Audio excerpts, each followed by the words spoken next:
Jeremy Hambly. Now, this was covered extensively. I actually did not hear about this from the forum because they failed me again, my own website. So the Quarting has put out an 11-minute long video begging people to buy his coffee. I, honest to God, did not know that he even made coffee. So let me prefix this. I actually like the Quarting, and I think that's a really unpopular take in the sector because I think he's done like a lot of shitty things to people. I think he reported Medicare or something. He's done like a lot of shitty things. My interaction with Hambly only goes so far back as January because I started following him on Twitter, and he's one of the best follows on Twitter. He's not fully fucking retarded. He's like one of the only conservatard grifters who does not routinely say shit that makes me unfollow them. So I like him, and he talked to the locals on my behalf, so I appreciate him. However, I will make fun of him for this. He is a millionaire. He's a multimillionaire. From my understanding, he even owns his own aircraft, and he poured in $300,000 into a coffee company, which to my understanding is apparently something that he's very passionate about because apparently he has some kind of coffee recipe in his family or like a roasting recipe from his family. So it's like I'm going to honor my family type of thing by making a coffee company and getting it kicked off. And I kind of understand his intention because Black Rifle Coffee was really successful, but Black Rifle Coffee is really gay. So... but the market is oversaturated as f***. So I think his intention was, I have a family business that I want to resurrect that roasts coffee. And I want to do the Black Rifle Coffee thing, but do it right and not have two Jewish gay men own the company. And which is like a good thing in and of itself. I don't want to participate in the parallel economy. But even in that sense, it's oversaturated. Tim Pool has his own coffee. Dick Masterson had his own f***ing coffee. All these people already have a coffee. And I'm going to go out on a limb. I'm going to say that your $20 bag of coffee, no matter how good it is probably not so much better than Cafe Bustelo. Well, the first thing I did when I got back into the U.S. is I got one of like every kind of coffee that they had at like a regular store, and I tried them all. Cafe Bustelo is the best fucking coffee that is readily available on market stores. It blows everything else out of the fucking water. So my take is that it's almost improbable that your coffee is going to beat Cafe Bustelo, and that it's going to have a better brand value than Cafe Bustelo, and it's not be as readily available. So it's a fool's errand. And to make it even worse, like Cafe Bustelo is like the most super easy name. It has a really recognizable brand. Like you see it on the shelf, it pops at you. It's like yellow and red, and it has the little lady on it, little Latinx on it, and it's like it looks distinct. It jumps out on the shelf. It has a name that is distinct, and it has a really nice, mild, nutty flavor to it that really makes the coffee super good. It's a good fucking coffee is what I'm trying to say.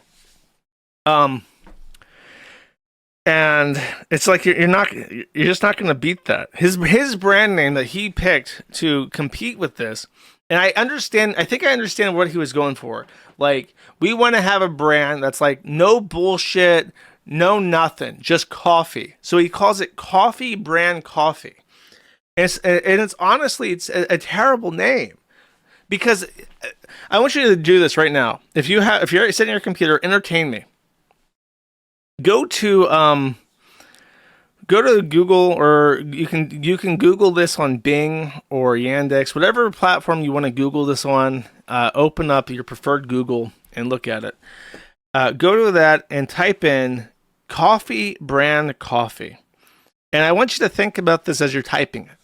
How many letters does it take for you entering in this key phrase before you start seeing suggestions that are Coffee Brand Coffee? And the answer is almost all three words. You have to almost type in the complete thing before it even suggests Coffee Brand Coffee, because coffee is a word that's common.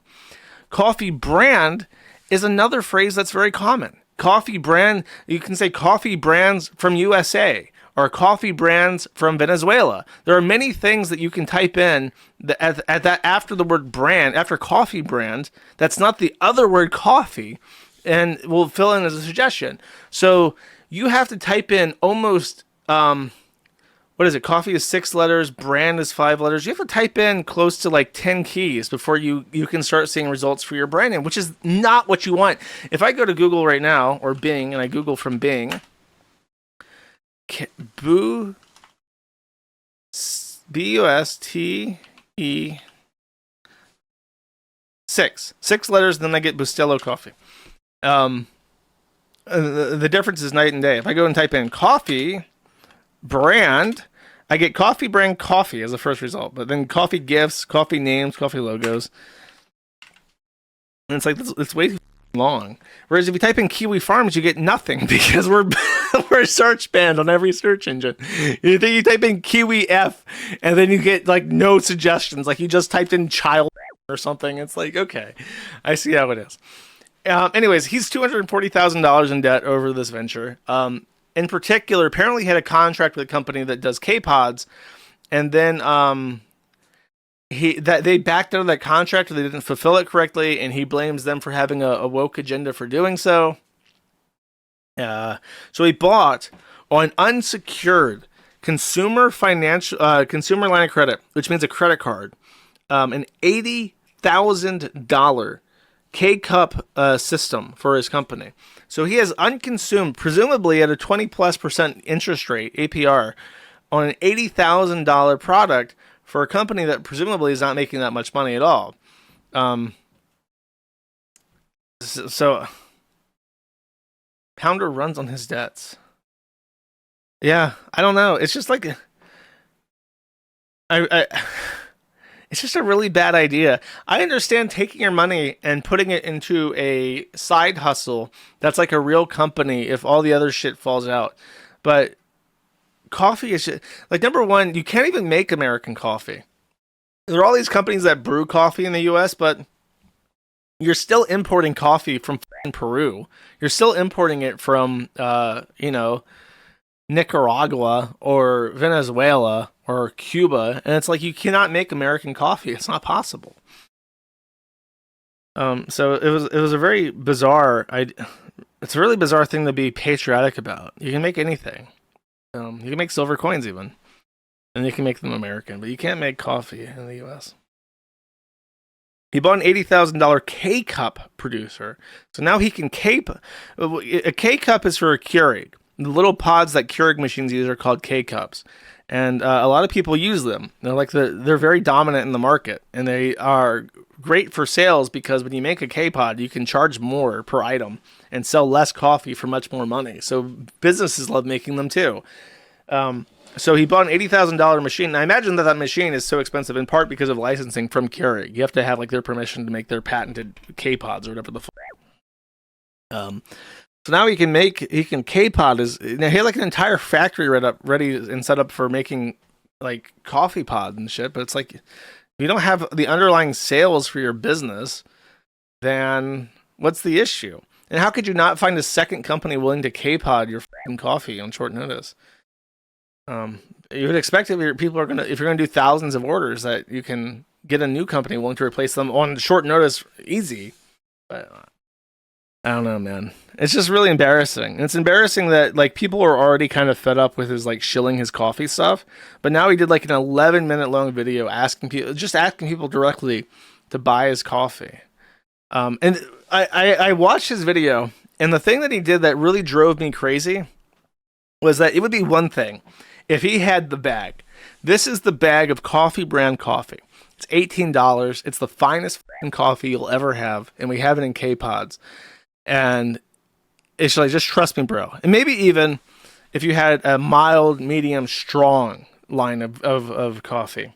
This guy legitimately, let me even pull this up on the screen. This guy legitimately has, I think there's a site name. It's like coffeebrandcoffee.com. Yeah, that's way too fucking long, bro. Let's see. Let's go to the shop. I want to show you.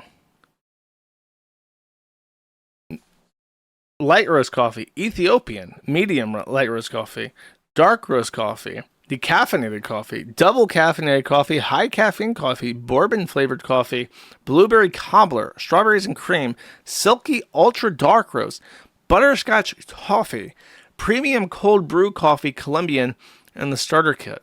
And then he has, that's like one thing, specialty coffee, but then he has tea. Now I know one thing about tea, and that is tea autism is very strong. And people are not going to buy tea off random sites. They have their very specific sites, and they have their very specific brands of tea that are as close to the source in China as they can possibly get it. So trying to like do tea as well as coffee is really, it's a bad idea. You're overstretching yourself because that market is hard to get into. The tea people are very, very particular. The thing has chamomile, Earl Grey, gunpowder green, English breakfast organic tea, masala chai. And he tries to say that these are not dropship, but it's like, how is that even possible? Then premium snacks. And this is what got me. When he started talking about the fucking freeze-dried strawberries coming out, I'm like, how is that possible? How are you going to sell freeze-dried strawberries, bro? How are you also going to do that? It's like every time he named a different product, I started laughing because it's just like, you're already in over your head with just the coffee. But you're going to do hot cocoa and tea and chocolate and freeze-dried fruit? Like, no wonder why you're in trouble. You got to set up a baseline before you branch out to the entire fucking world of gourmet shit. Nice website, though. But I mean, this too. It's just like I said, the bags are not going to pop out. You search Cafe Bustelo, bright red, awake, hunger-inducing. Red and yellow are hunger-inducing colors. That's why Ronald McDonald wears red and yellow. You know what I mean? It's like you want it. This is like, I don't know. This could be my supplements. This could be my magnesium, a bag of magnesium for me to take. You know? I don't know. It could be his ego. I don't know. I don't want to shit on him too hard, but it's just like, what a fucking disaster. You could invest $300,000 into me, and I'd buy a fucking house, and I'd just pay my mortgage over 15 years, and you'd probably make more money that way, bro. You wouldn't be $240,000 in debt without any returns. You wouldn't even have to ask your audience to pay my mortgage. It's my job to do that. At Matty.live/dono. Subscribe to the locals. Okay. Let's talk about my boy. This is my favorite. Styx is honestly my favorite lolcat right now because he's such a smug asshole that I love seeing him. Bad things happen to him, and he's completely unlikable, and he's a dipshit, and he talks like a and the shit's all gay. So let's hear what he has to say. This is a very informative message from him. If you take a bunch of testosterone supplements, eventually your hair will begin to thin and so forth. I personally do not need testosterone supplements. I can go all night. Yes. Why is he like this? What has happened to him? Take a bunch of to make him like this. Does anyone know? Does anyone know what made him like this? Why is he dressed up like this? You know, I said that part of the reason why I was losing weight is that when I got to my baseline weight, I wanted to like get nice clothes. And one of the clothes that I wanted to buy was like a leather jacket. And now I see, like, whenever I see people with leather jackets, they look like this. And I'm just like, maybe like a navy pea coat instead, chat. I've been turned off. I've been turned off my decision, chat. Was he like this before? I think he's developed alcoholism or something. While he was invited onto Jeremy Hambley's show, the Quarting, and he literally fell asleep on air. Let's take a look. That's the kind of dichotomy here that's also at play here because leftists are in the local issues. They're not. You can see he's just like chilling. Look, his head's nodding down. his head's and they're more active. His head's drifting away. The left is way more active. And by the way, I've been reading chat, and there's a lot of brain dead takes, like false dichotomies. By the way, Jeremy Hambley is in a fight with a lot of people right now because he said Wisconsin had like a Democratic sweep in their state, and he said that was entirely because of the abortion issue. And he said that Republicans should lighten up on the abortion issue if they want to win, which is an opinion that I've given before and I actually agree with. And everyone's mad at him for that. Even if you really, really, really, really despise abortion and you think every single aborted baby, even the black ones, is a loss to all mankind, keep in mind that you will save no babies from abortion if you lose all your elections. This is real politics. This is the way the world works. You have to win. If you don't win, you lose. Does that make sense? That's literally my point. If you don't win, you lose. Whatever your ideals are, if you don't win, your ideals don't matter because you lose. So I agree with Hambly on this point. That's what he's arguing about. But that's not why we're talking. Okay, he's talking to Luke, who I believe is the guy. Yeah, we are changed. He's the only guy on Tim Pool's show that's worth a shit.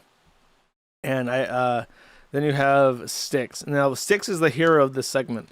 He is sleeping. Let's watch him sleep a little bit more. People are saying, "Oh, Jeremy says we can't win, so we should just allow abortion." That's not what I said. I said we have to figure out a way.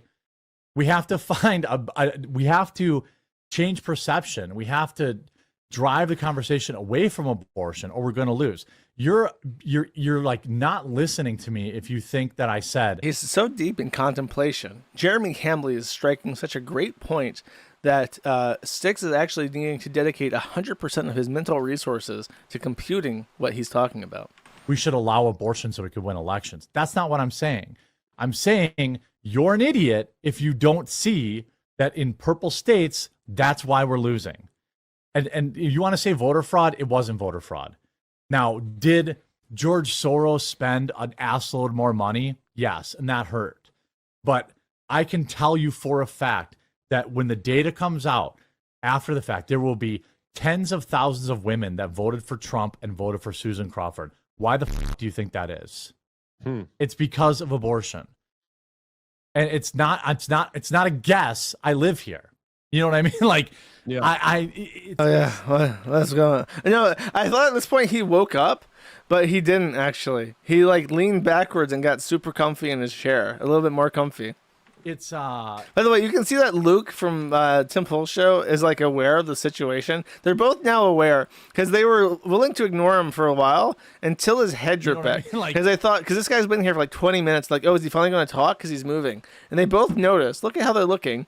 And then he just goes right back to sleep. And it's so obvious he's asleep. And they both become extremely uncomfortable. Like Luke seems very disrespected, and Quarting seems really pissed off. It's just the truth of it. Yeah, but Elon also came in kind of late in the game. He came in late, and he's like super angry. He's like looking at his screen, seething, like biting his lip. What? Look at late.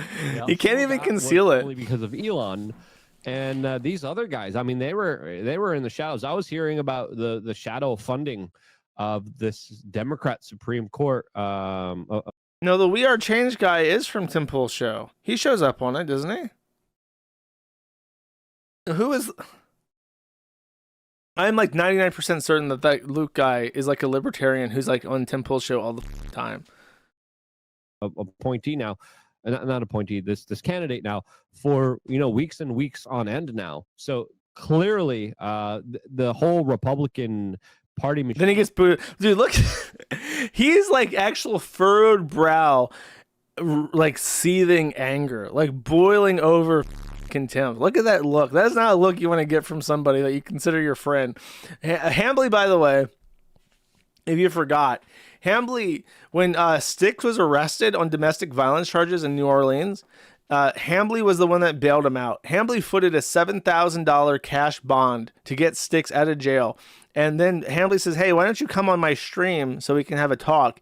And this is how he pays that. He owes this guy $7,000. And this is the level of respect that's showed upon him as gratitude. Isn't activated, isn't. I just want to see him. Look at that face. He's even, now he's like leaned over talking to him like, bro, what the f are you doing? Actually kind of admitting that it's okay for Soros to do this because he, quote, hides in the shaking his head in anger. Literally, look at that it's okay for Soros to do this because he, quote, hides in the shadows. Visibly shaking his head in frustration. That is awesome. Opposite of what I think is important to do here. Yeah, well, because it doesn't give it. Good recovery. If he didn't look so pissed off, it wouldn't be so obvious. Here's his excuse, by the way. The Nick Adams Show. Are you still part of the Quartering? Yes. Quartering has run into some debt, it appears. And so I'm doing it for free, basically. But I have no problem with this. Don't ever say those words. He knows the meme. He's referencing the meme, but he's saying them and then he's like, yes, I'm quite proud that I do it for free, actually. So yeah, I believe that I will be on the Quartering at 2 p.m. I'll probably keep this. So this a was little bit before. on the shorter end, and then I'll go on with him. But I don't have any problem with it because I figure I'm gonna. He had my back at my darkest hour, so I'm gonna have his back, and I love it. He loves it. He loves it. Jeremy Hambley says, you gonna be on my show, boy. I've given you all that money. And he's like, oh boy, yes, master. I love it so much. I love working for you for free, Mr. Hambley. I'm a part of you, Mr. Hambley. I'm a part of you, Mr. Hambley. I love doing it for free. But unfortunately, you see, from the actual parents, you do get what you pay for, chat.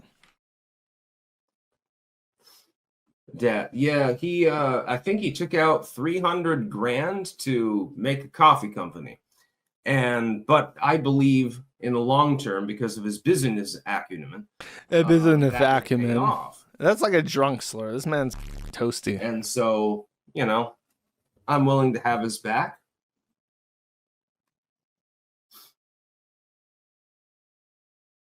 I believe that it will pay off, and therefore I'm going to have his back. I believe it will pay off. It's an interesting way to reference, like, I'm friends with this guy. I like it. If someone asked me, like, if I was still doing appearances on Ricada, or if I, like, streamed frequently with, like, PPP, I would be like, I wouldn't say that. I would be like, I like being on his show. That's what I said with showing up on the Dick Show. I like it. I like being on the show. I like talking to him about stuff. I like sharing locales with, like, a different audience. It's fun. If you're doing streaming right, your guest appearances should be fun. But he's like, no, actually, I think it will pay off. I think once I sow my oats in his audience, I will accrue some of my own fans from them. Yes, indeed.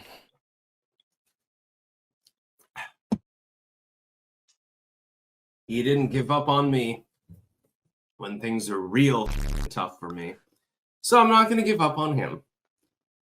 It's true. That's the way that I work with my friends. It's true. People compare this guy to King Cobra with, like, a little bit higher verbal intelligence. But it's true. The Bog Witch was really terrible to Cobes. She was, like, verbally abusive and mentally abusive, and she was just the worst person to him. And he never beat her. He would never raise a hand to the evil Bog Witch. And this guy, who has none of the same mental handicaps as King Cobra JFS, was dating a woman who, as far as I know, didn't really do anything to him. And then he struck her and he threw things at her. And King Cobra never did, even though Jessica Boyle was really, really just awful to him. Isn't that interesting? It's just fascinating, chat.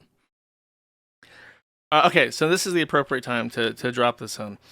This is a breaking news, and breaking in that PPP literally messaged me midstream to message me about this, and then I decided, okay, I have to talk about this. As I mentioned, there are certain people that I'm aware of, and for various reasons, I do not blast them openly on my stream because it's a multifaceted consideration based on a per individual basis, chat. I have appeared on a stream with a guy called Hypocrite. Hypocrite is a what's the appropriate word? He's a content aggregator. His job description is that he runs a very large Twitter account called Hypocrite. And he also runs a Facebook group. And his thing is that he, one, stays unbanned, and two, he aggregates content. So he'll post articles without any kind of comment. So because his comments could be used to get him banned. So if he just posts screenshots of things, it's much safer. He does this on both Twitter and also on Facebook. And I think that he has hundreds of thousands of followers. However, he's not content with that. What he wants to do is go into live streaming. So I've played one video of him melting down in a live stream because people were rightly calling him out for something for Andrew Tate, because Andrew Tate said something about the Jews, so therefore he's based, and that was basically his point. Like, I don't care who's saying it. If they're calling out the JQ and bringing attention to the JQ, then that is always righteous. It doesn't matter who the speaker is. More people that's the ends justify the mean. The ends justify the means. That's right. That's correct. So I played that because he got so angry he just shut off his stream. And from my understanding, he's mad at Kino Casino because Kino Casino is making fun of him for his proximity to Nick Fuentes. Nick Fuentes is in a spot that I'll talk about next, but I'll interrupt for this. At a certain point, even though I've been on his podcast, I unfollowed him on Twitter, and apparently he pays attention to this. So he noticed and is mad. And in one of these clips that I have, apparently he talks about this and gets mad. So if you are interested in Hypocrite's stuff, you need to know that from what I've been told is that he is actively deleting his content. When he realizes that he had a bad stream and he shuts it off, he immediately deletes the VOD so that people can't pick on him. So if this is your kind of slop that you're interested in, you are going to have to actually go out of your way to archive it in real time. Because the last one that I saw was funny, and I that was kind of my warning shot where it's like, you know, I didn't find that myself. I didn't see that myself, and I clipped it, and then I talked about it. People send that to me, and I'm like, look, bro, I know you're having a rough time with things, and I'm trying to be nice, but people are starting to notice. And he talks about me unfollowing him on Twitter, which is the gayest thing to be upset about. The reason why I unfollowed him on Twitter is because Hypocrite is a habitual mark for, in particular, OnlyFans whores self-promoting. So there's that woman that had sex with 1,000 guys supposedly in one day, and that becomes a massive sensationalist story. And it's like, this, number one, the story is probably fake. Number two, this is just advertising for her OnlyFans. So why are you giving it to her? But he does this constantly. Like, I think it's his best engagement is when he promotes like an OnlyFans whore, and then a bunch of people like rage in the comments and retweet it, and like I think that's his best engagement metrics. So he does it continuously, and it's like, I don't want to see that. I don't want to see it. I don't want to be made aware of it. In the inner sanctum of my mind, the temple of my body, I do not want this information in my head at all. I don't care if some lady sucked 1,000 cocks in one day. I just don't give a shit. I don't want to hear about her new exploits. I don't want to hear it. So that's why I unfollowed him. He's also like extremely anti-white woman, and it's just like, I don't care. I don't want to see this shit. I don't. So I unfollowed him, and he's upset about this. So I'm very curious what this clip is, and then I have another one that PPP actually sent me in clip directly. So let's hear it. This is him being mad about Kino Casino making fun of him, I think. Play it after I get through this first segment, which is about the Kino Casino. It's about skeletons in people's closets, like what Ye talked about. It's about Nick Fuentes canceling his appearance on the progress report yesterday. It's all of this stuff is tied together. So I want to just talk about it and get it all off my chest. And then we'll go back to our normal shit posting. And also, we're never going to talk about Kino Casino again after this. I bet you $500. You might not say the words Kino Casino, but I got a feeling. Okay, so this will be a banned topic after today. If you want to do a call-in show, call in about it. Like, that's fine. There's no holds barred on the call-in show. But I don't want to hear about Kino Casino in the chat or the super chats after today. Okay, so if you have something to say, get it off your chest today. And because going forward, if I even get a whiff off of you that you watch that shit, I'm just gonna ban you. Oh my and God. I encourage my mods to do the same, please. And regardless of any context, if somebody comes in tomorrow and says Kino Casino, I hate Kino Casino, just ban that person. It's like a banned topic. One of a handful. Anyway, Nick did cancel the show, unfortunately. Nick Fuentes was supposed to stream with them, then he realized what a terrible idea that was, so he canceled. Okay, this is supposedly about us. But before that, let's see what this one is. This is out of order. I don't know what order these are in. We're just going. Said, now I'm gonna listen carefully. I'm gonna try to explain this like I'm talking to a 5-year-old. I said the quartering is not broke, and a lot of the people who are in the audience of these shows, this goes for Josh as well, whoever, don't have even close to the level of personal wealth of the quartering, and yet they're sitting there and laughing about him being broke, and that's stupid, right? This is the point, is like you're making up a untrue headcanon about another person so that you can feel better than them and laugh at them and enjoy their failure and their misery, but it's not even true. That's the point I was making. I wasn't saying quartering is a better person than you because he makes more money than you. Quartering is a better person than most of you because he's married and I think has kids. Does he have kids? Old here. So I don't know if I called quartering broke. I know PPP because that's what PPP does. Like whenever he sees people that are like 50 pounds overweight, and PPP, who's like 500 pounds, goes, he's fat. Just at the top of his voice, just shouts, he's fat. And then Jeremy goes into debt and he goes, he's broke. Well, he's got a plane. He's obviously not broke in like the most traditional sense of what that means. However, I would say that if he's taking out unsecured consumer debt to finance a business in his own personal name, that's a bad sign. It's either that he's out of money and can't afford to finance his own business through his own cash, or he's making bad decisions. Because if you're taking out a loan to finance your business, unless it's making money, which Coffee Brand Coffee is not, you're probably going to be, your profit margins are going to be eaten into by your interest rate. Which, if it's, however much, how much is like a personal loan? It's like 12% minimum from like a good credit union for like a personal loan, right? So that's 12% APR on $80,000. You gotta make a lot of money just to pay off the interest rate on that loan. So it's not that he's broke; it's that his business is obviously broke, and the way that he's choosing to structure his assets seems weird and like a bad idea. And this one's supposedly about the unfollowing. Josh does the same thing. I got to admit, I've lost a lot of respect for Josh over the last couple of weeks.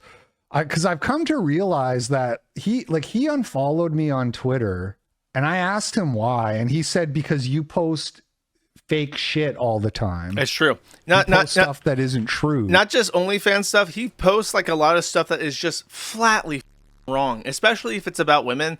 Like I think I can't remember exactly what it was that I saw, but there was that Twitter thing, and I'm sorry, this is Twitter drama, this is the gayest shit. But what happened is that a woman posted a TikTok about how she was upset at her husband not taking out the trash or something. There's more to it, but it got reposted to Twitter by a woman who had an OnlyFans. So the people who were retarded and were just trying to find a reason to hate this woman for making her husband take out the trash were like, oh, she's an OnlyFans whore and she can't find the time to take out the trash. Gross. But those are two different people. And this got repopulated. Like this circulated far. I saw people on my forum reiterating garbage that they read on Twitter that wasn't true. And this is entirely because the shit spreads through people like Hypocrite. He does it continuously, where he sees a catchy headline or like a Twitter exchange, and then he just republishes that without any kind of scrutiny on if it's true or not. And it does damage to people who actually follow him and who believe this shit because he doesn't do his due diligence. Which is like, if you're a content aggregator, and that's like the most friendly, nice way to phrase and frame what you do online as a content creator, is then you should take some pride in making sure that what you're republishing is actually accurate information. And he doesn't do that. He continuously saw shit that was just like wrong. And I was like, yeah, okay, whatever, fair enough. Sometimes I do get it wrong. I was like, whatever. I took him at his word. But I've since come to realize that Josh doesn't like me because I don't hate Nick Fuentes. I'm sure at this point that's not it.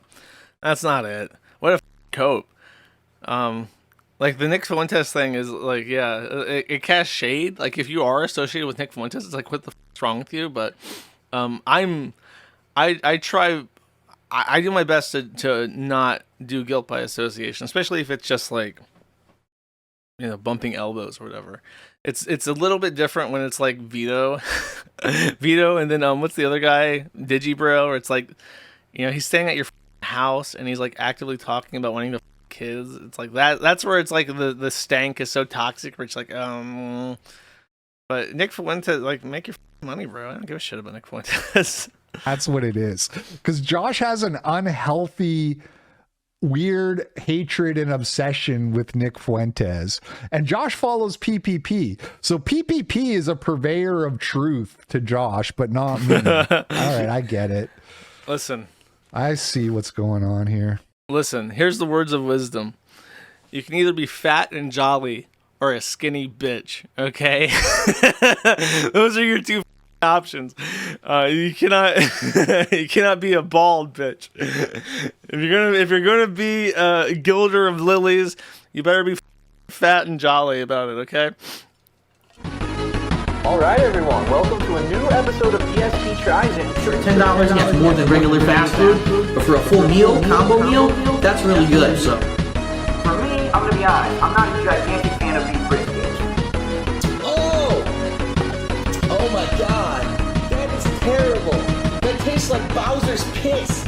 EST Tries It.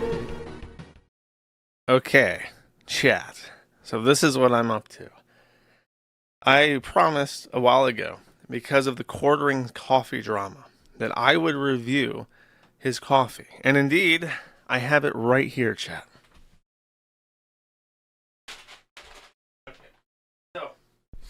So this is the brand coffee that the Quarting personally recommended to me. I did reach out to him. This is the Ultra Dark Roast.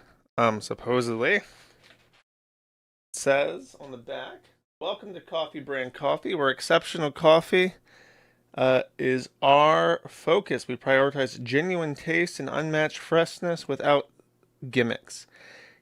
Sorry, I'm reading this off my screen to my right, so that sounds weird. That's why. Without gimmicks. Each cup embodies the authentic essence of high-quality coffee, ensuring a pure and delightful experience. Welcome to a brand where richness of your coffee is celebrated, making each brew simplified and enjoyable. And this is 12 ounces, and it came in at $20.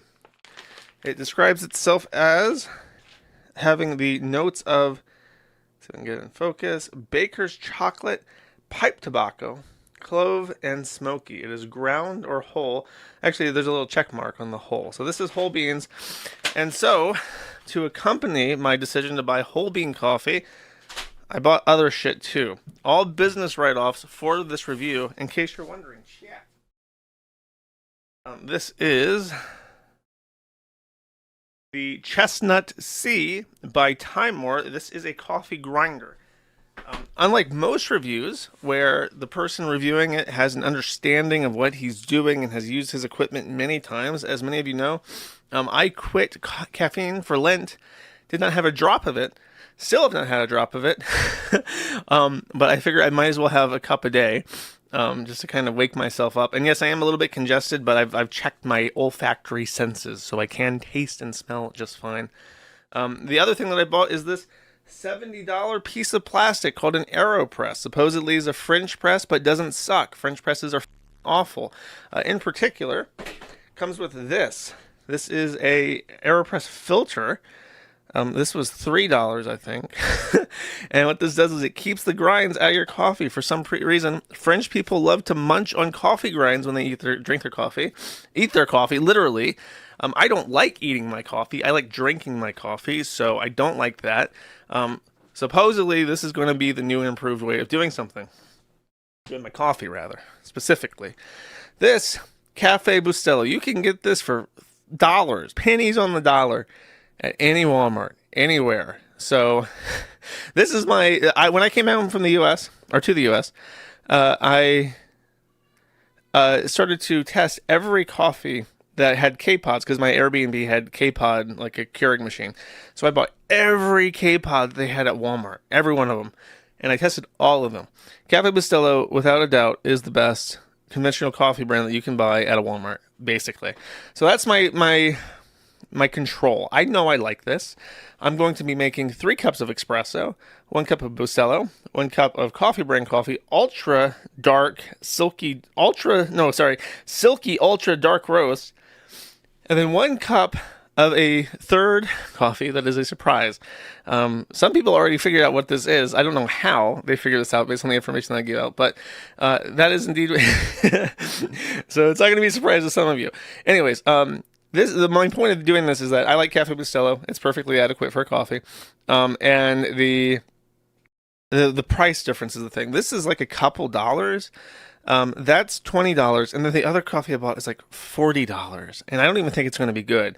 However, the main difference that supposedly is that Cafe Bustelo like freeze dries their coffee immediately and then ultra fine grinds it to make their K-pods and stuff. And with this, the Quarting, Hambly promised me that these are made days before they're shipped. So this should be as fresh as it gets, chat. So let's make a cup of Cafe Bustelo. In case you're wondering, by the way, I'm wearing gloves because the FBI can reconstruct your fingerprints from an image, and I don't want to solve any cold cases from the 1990s behind an Arby's. All right, so grinds my $1. Supposedly, the way this works is that. Let's see. Oh God, I'm already up. Okay, I got it. So you got the plunger and you got the thingy. The thingy, you put the coffee filter at the thingy and then you plunge it, but you have to let it sit for 5 minutes. So I'm going to do that on camera, and then I'm going to wait off camera, chat. I think I found out what the this thing is for that comes with the AeroPress. I put the filter in there, and then it's like, how do you get this in? I imagine that this is for pushing this thingy down. Oh God. Oh, I got it. Yeah, that's right. That looks good. Yeah, that looks good. All right, next.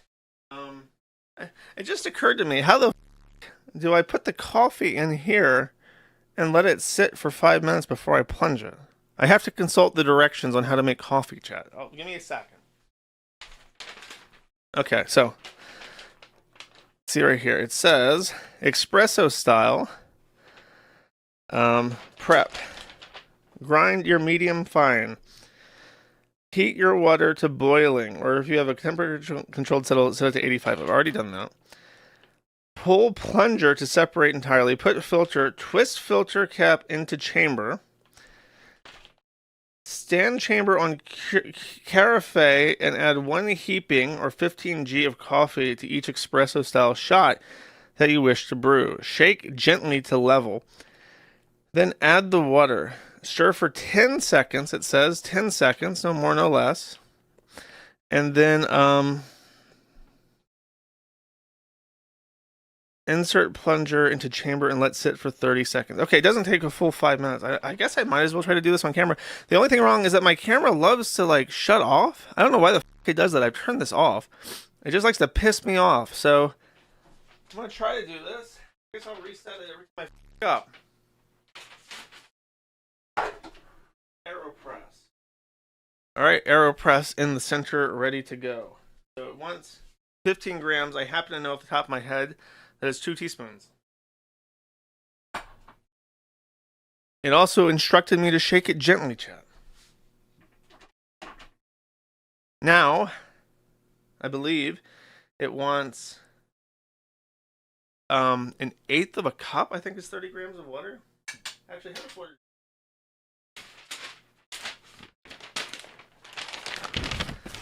Consulting the manual, chat. Up to first dot for espresso. Okay, that is much more easy than what I planned. Pouring boiling water into a measuring cup. Cool, that's a good feature I like. All right, first dot. That is not very much.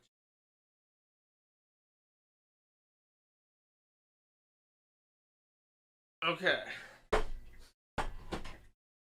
Coffee is brewing. Now, before I do that, I'm supposed to do my aroma and my bouquet. The bouquet is just the grinds. The bouquet of the Cafe Bustelo is,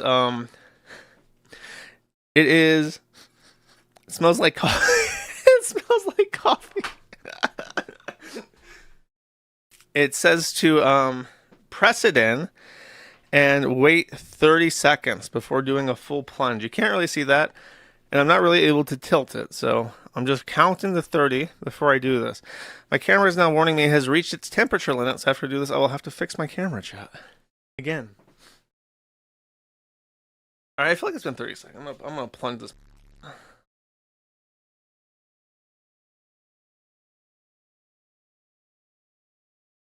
Alright, that should be a cup of espresso. Let's see.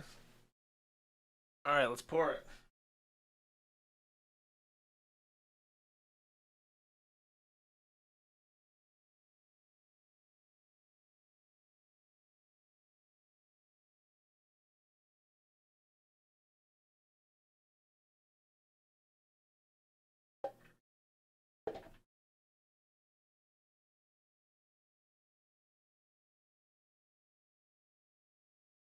All right, Cafe Bustelo. I know what it is. It comes out of Walmart. Yeah, it's really pleasant. The reason why I really like it is that it does not have a very high acidity.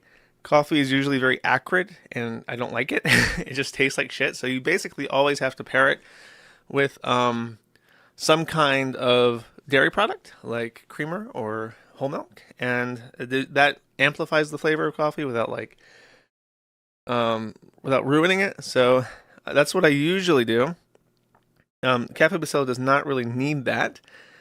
It feels kind of watery to drink coffee without milk after drinking it with milk for so long, but yeah, see, you're supposed to be able to detect like an aroma in the bouquet, and then you like roll it around on your tongue and you get like a palate for it, and it's just like, it's just coffee. I will say this, I feel like Cafe Bustelo has like a nutty flavor to it, and I don't know if they add like peanuts or something, but I can actually kind of smell that leather that they talk about. That some coffee's like a leather smell to it that you get like in cars. Yeah, it's definitely the nuttiness of the coffee. It like sets it apart, makes it taste better. Now, apparently, all of these are coffee Arabica and not Robusta, which I'm aware is a point of contention in coffee aficionados. I will say I do like the French press or the AeroPress. There's no grinds in my coffee whatsoever. I don't feel like it's too weak. I don't feel like it's too strong. I feel like this is actually a really good cup of coffee. I'm very happy actually because I spent a lot of money on all this shit. I'm very eager, by the way, to test this. This is the coffee grinder that I will use for the beans, which is next when I do the coffee brand coffee. Yeah, that's good. I'm really pleased, actually. I know it's just the freeze-dried espresso, but it's like, yeah, that's coffee. I haven't had that in a month and a half at this point. Great. I will set up the coffee brand coffee next. Okay, so I did Jeremy Hambley an extreme disservice by not opening this bag and with the camera running. It's kind of hard to see. Light, there we go. Light. Over here, I can hold on. Can you see that? They are so dark, and when I open that, the smell is great. I wish I knew how to describe it. I just don't have the words for it. It's yeah. Let's see what it tries to say it is, and then I don't know what I'm doing. I'll just compare it to what they advertise. It says Baker's Chocolate, Pipe Tobacco, Clove, and Smoky. Oh, that's it. That's what it is. It's like a bar. It's like when you walk into a bar and get hit with that cigarette smoke. I'm a big fan of that smell. I don't know why. I've never smoked, but I've never been put off by the smell of a bar. Yeah, that's good. It is weird. It's hard to describe it. It is like cigarette smoke, which I guess would be off-putting to a lot of people, but I like it. So I'm gonna grind up just a little bit of this, and I guess I'll do that on camera. Let's try to do that on camera. As I said, I did Jeremy no favors by not opening that on camera and getting a real reaction to it, because I went ooh, ooh. All right. And just say no. If it's bad, I'll say it's bad. If it's not worth $20, I'll say that. I don't know Jeremy anything. So this thing looks like a microphone condenser. You see what I mean? Let's see if I can make the bit brighter. There we go. What I'm talking about? Yeah. Okay, so that's the main body. That is the handle. And then it unscrews like this. Makes a very pleasant sound. It's like ASMR. Ooh. Coffee grinding ASMR. And then you're supposed to adjust it. And this, I think, is only... You get this only from experience. So I would have no idea how to adjust the fineness. I think I've tried to guess. And if it's really coarse, I'll grind it again at a finer amount, I guess. That's the best I can do. Maybe a little bit more coffee ASMR. Okay, so it said 15 grams, so that's only 2 teaspoons. Much. I think the manual grinder should be able to do that. I'll give it a third just in case.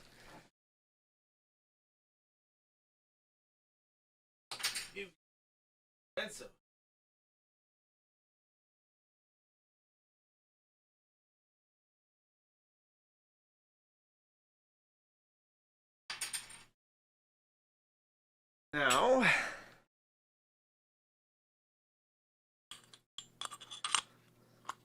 just push this in, like so. There's nothing really keeping it there. And then I grind it.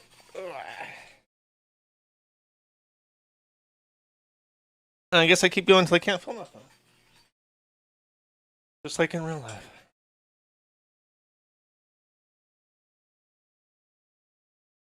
That feels good. God damn it. Then my glasses fall off. Alright, let's see if I actually ground everything in there. I did not! I completely f***ed up. There's still a bunch left. Okay. Fuck her back on then. We're making more. Yeah, you can kind of see that, like, there's a bunch of grinds still left in there. So I'm going to have to f*** around with it till I can get that to work. So, oh god. Spilled a bunch of grinds on the floor. So I realized at a certain point that nothing was coming out whatsoever. You can't really see it, but there's nothing in there. And I realized that the coarseness thing was all the way shut. I thought I had opened it a little bit, but I guess not. So now I'm grinding. Oh, yeah, now it's grinding. Now it's grinding, chat.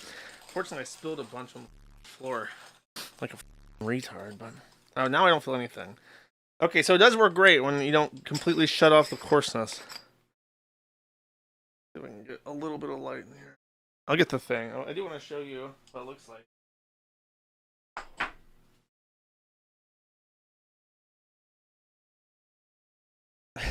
It's so hard. Oh yeah, there we go. See it? It's like an excavation. Wah, wah, wah. Dinosaur bones and shit. Alright, let me double check that everything got grinded up. I did put a little bit extra in there, so I'm not too afraid about how much I lost. It is pretty coarse what I got out, so I think that's what the AeroPress even wants. So we finished grinding this, and then alright, here we go. Got the rinds right here. Into the thing. It says to shake. Let's shake. I did put the filter in, I just did it off camera.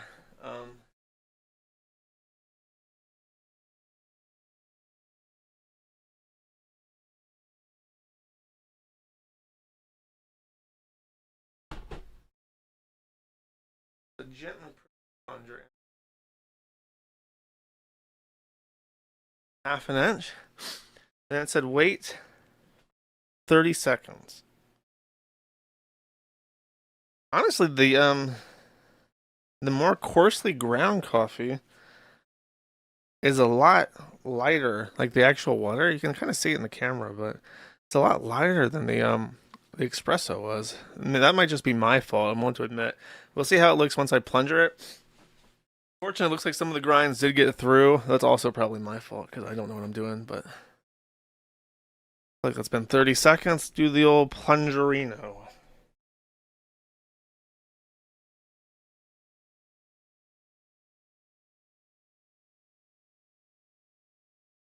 I feel like I f***ed up. That's way too thin. Be the super dark coffee.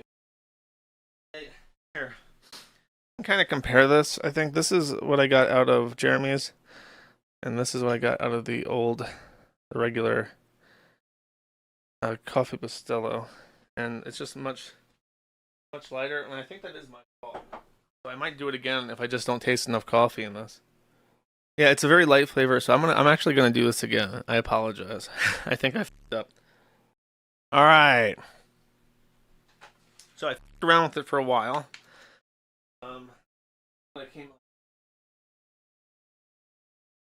This is much finer. If I can get the light than it was before. It's probably less fine than the Cafe Bustelo, but they say you want it more coarse. But I am certain that I just had it way too thick the first time, and this should be better. If not, I'll just grind it again. But okay, that's looking better. It looks like tea, but I hope once I plunger it, it'll be a little bit darker. Yeah, it's definitely getting darker already. That's great. I've cleaned out all my instruments, by the way, and I cleaned out my cup, so. All right, let's plunger it.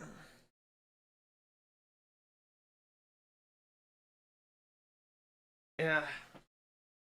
I'm going to go with this one because I feel like it's still too thick or something, or I'm not putting enough in, because maybe the espresso is just more like it dissolves or something.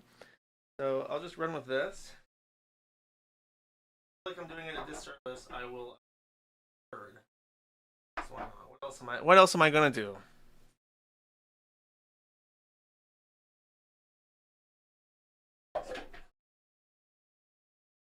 What do you expect? Okay. Yeah, it's still just the smell of the bar. I'm a little afraid of burning myself.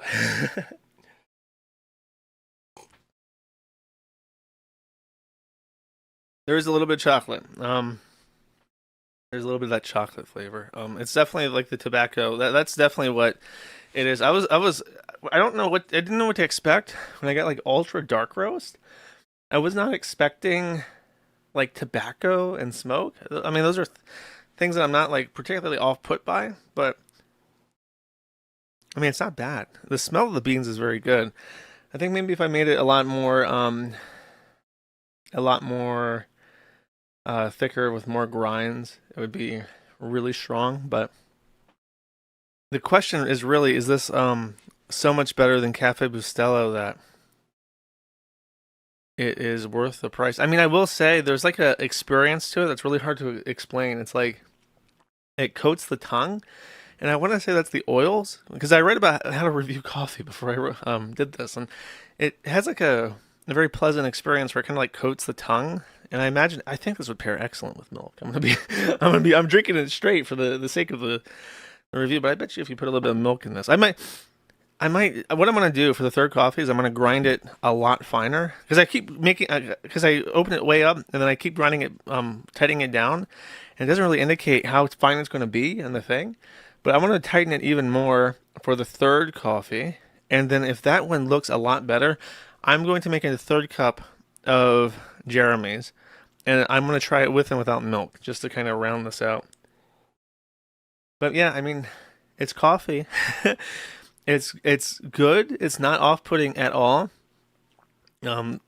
It's also, like with the Cafe Bustelo, I will say that it's not acrid, and I don't know if that's maybe because it's watered down because of how I did it. But it's not upsetting to drink at all. It doesn't taste cheap. I guess I'll put it like that. It does not taste like Folgers or what is it? The other ones where it's like something house, Matthew House, or whatever. Doesn't taste like that. Doesn't taste like something you get at a Waffle House or whatever. It's really drinkable. I'm enjoying my cup of coffee, but it's $20 for that bag, and that bag is 12 ounces of beans. The Cafe Bustelo is at least half the price, and it's 10 ounces of espresso. So yeah, I think that what I'm going to do is I'm going to try a different whole bean coffee, and then after that I will make a third cup of Jeremy's with a little bit of milk and see if it's mind-blowing then, okay? I'm saving a little bit of coffee so that I can compare them cold, because I usually drink them cold, and I have a feeling if I get into making my own coffee in the future, I'm going to do cold press. So I'm not usually somebody who drinks their coffee piping hot, though I know that's a thing that people like to experience when they drink coffee. I keep going back for it. I mean, I gotta admit, I'm sitting here talking with the coffee in my hand, and I've drinking almost all of it. So it's definitely not bad.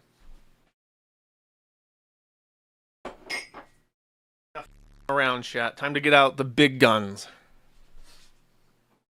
All right, here it is, the humiliation round. Jeremy's coffee isn't significantly better than this. He's failed completely. This was more expensive than the other coffee by a lot. I think it was $40 Canadian. Might have been USD. I think it's Canadian. And it is, I'm so embarrassed. I feel like I can shut this thing off right now. And then every step in between doing this and publishing it to the internet is an additional mistake. But I consider myself an entertainer, chat. And I'm going to entertain. It is the Pippa Pipkins coffee from Phase Connect. I ordered this from Canada. And this is the humiliation round. If apparently nobody likes this. Nobody likes this at all. Not even Pippa. So I picked Pippa out of the lineup of Phase Connect characters, in case you're wondering, because at one point in time she called me Dear Feeder, so I'm going to pay the favor back. I know she probably despises us at this point, but it is what it is. So there's no information whatsoever about the actual coffee. I remember on the site it said something, it's a unique blend as unique as Pippa. So I don't know what the f that means. I will say this is less coffee than the Quarting's coffee and Cafe Bustelo. And right off the bat, the packaging is cheaper than Coffee Brain Coffee, because Coffee Brain Coffee had that really nice packaging. Cafe Bustelo obviously has this is like a plain white bag with like a cardboard insert. So right off the bat, is there a way to slip this off without damaging my O? I'm just kidding. Don't. Oh my God. Remember to edit that out. Okay. Okay, I did. I managed to not destroy Pippa's face in the process of getting this. As I predicted, this is a plain white bag that they put a cardboard insert around. Now, my main concern here is that Hambly was very certain that the fresh brewed coffee is the best, and you want it brewed as close to when you make the cup of coffee as possible. I am almost certain that this has been sitting in a Phase Connect warehouse in Canada for probably a year, because I don't think anybody has ever bought this before. I may be the first. Which just says a lot about me, I guess. How the f do I open this? I don't want to tear it. There's like, Hambly's has like this very nice Ziploc thing on the inside. So this is things that I don't consider. Maybe Hambly went all out on the packaging. That's why it's so expensive. This has like a weird like tie around the top, and there's no obvious way, especially with gloves on. Especially with my murderer gloves on. I didn't have to take my gloves off for Hambly's thing, by the way. I'm just gonna point that out.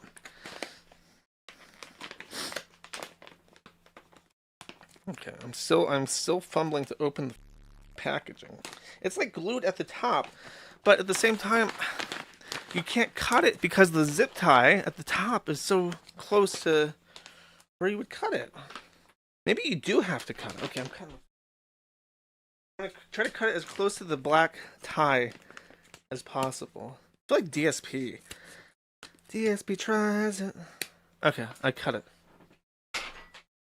And because it's a plain white bag, I did not cause any... Okay, so I'm going to do Pippa a favor I did not do Hambly. I'm actually going to smell the coffee as it comes out the box.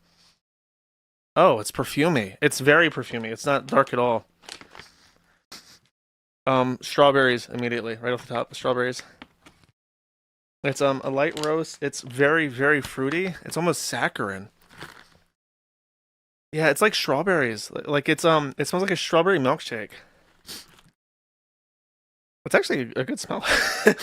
It's just not, you can't say that because it's not masculine. I need the car leather smoky ashtray smell. I don't need the really fruity. I guess it's a good blend for spring, man, because it's strawberries, but let's get my murderer gloves back on. I'll show you the insides of the container in 1 second. I've just been staring at a face of a rabbit anime girl this entire time. So this is the inside. And there's not enough light to see it. How about this? I'll pour a little bit. Oh. I've got pippa beans all over my floor. Light roast, I think. Maybe it does look right. I'm gonna say this. So as I grind this, let me just say there's absolutely no way to justify the price unless, like, I know there's like that rare cat in India that they force feed coffee beans and then they like make coffee out of the poo. Maybe they do that with the actress for Pippa. That would at least justify the price. It still wouldn't be something I go out of my way to buy for $40. But at least I could understand. Ooh, that strawberry smell is so strong that when I grind it, it like percolates through the air. But at least I would understand why somebody would spend $40 on a smaller bag of coffee. I don't even know how much it is. I think it's like 8 ounces as opposed to 12.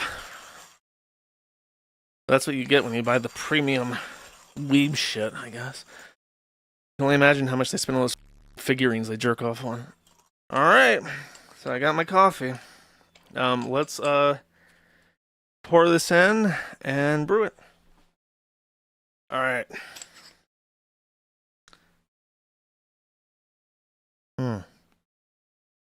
Yeah, it's definitely, so it's much finer ground now than I did for Hamley's.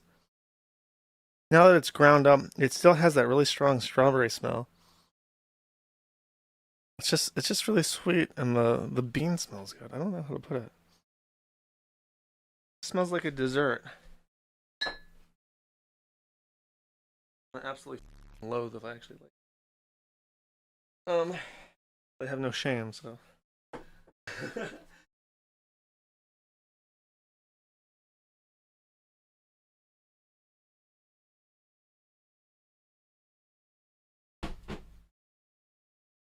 Wow, so when I pour it in, that's called the aroma. And it smells like hay. It kind of reminds me of a barn, like a horse or something. And that really scares me, because I don't know what the they do for this coffee to make it the Pippa coffee, but I'm getting barn smell off of it. I don't know that. I don't know if it's a good sign. Has that been 30 seconds? I want to say that the output of this fineness is much better than what I got for Hamley's. So I will actually do a third cup of Hamley's, just to be fair. All right. Yeah, this feels right. This feels so much. It's so much harder to press because the grinds are so fine, and it's forcing it through the filter. That feels like I did that correctly.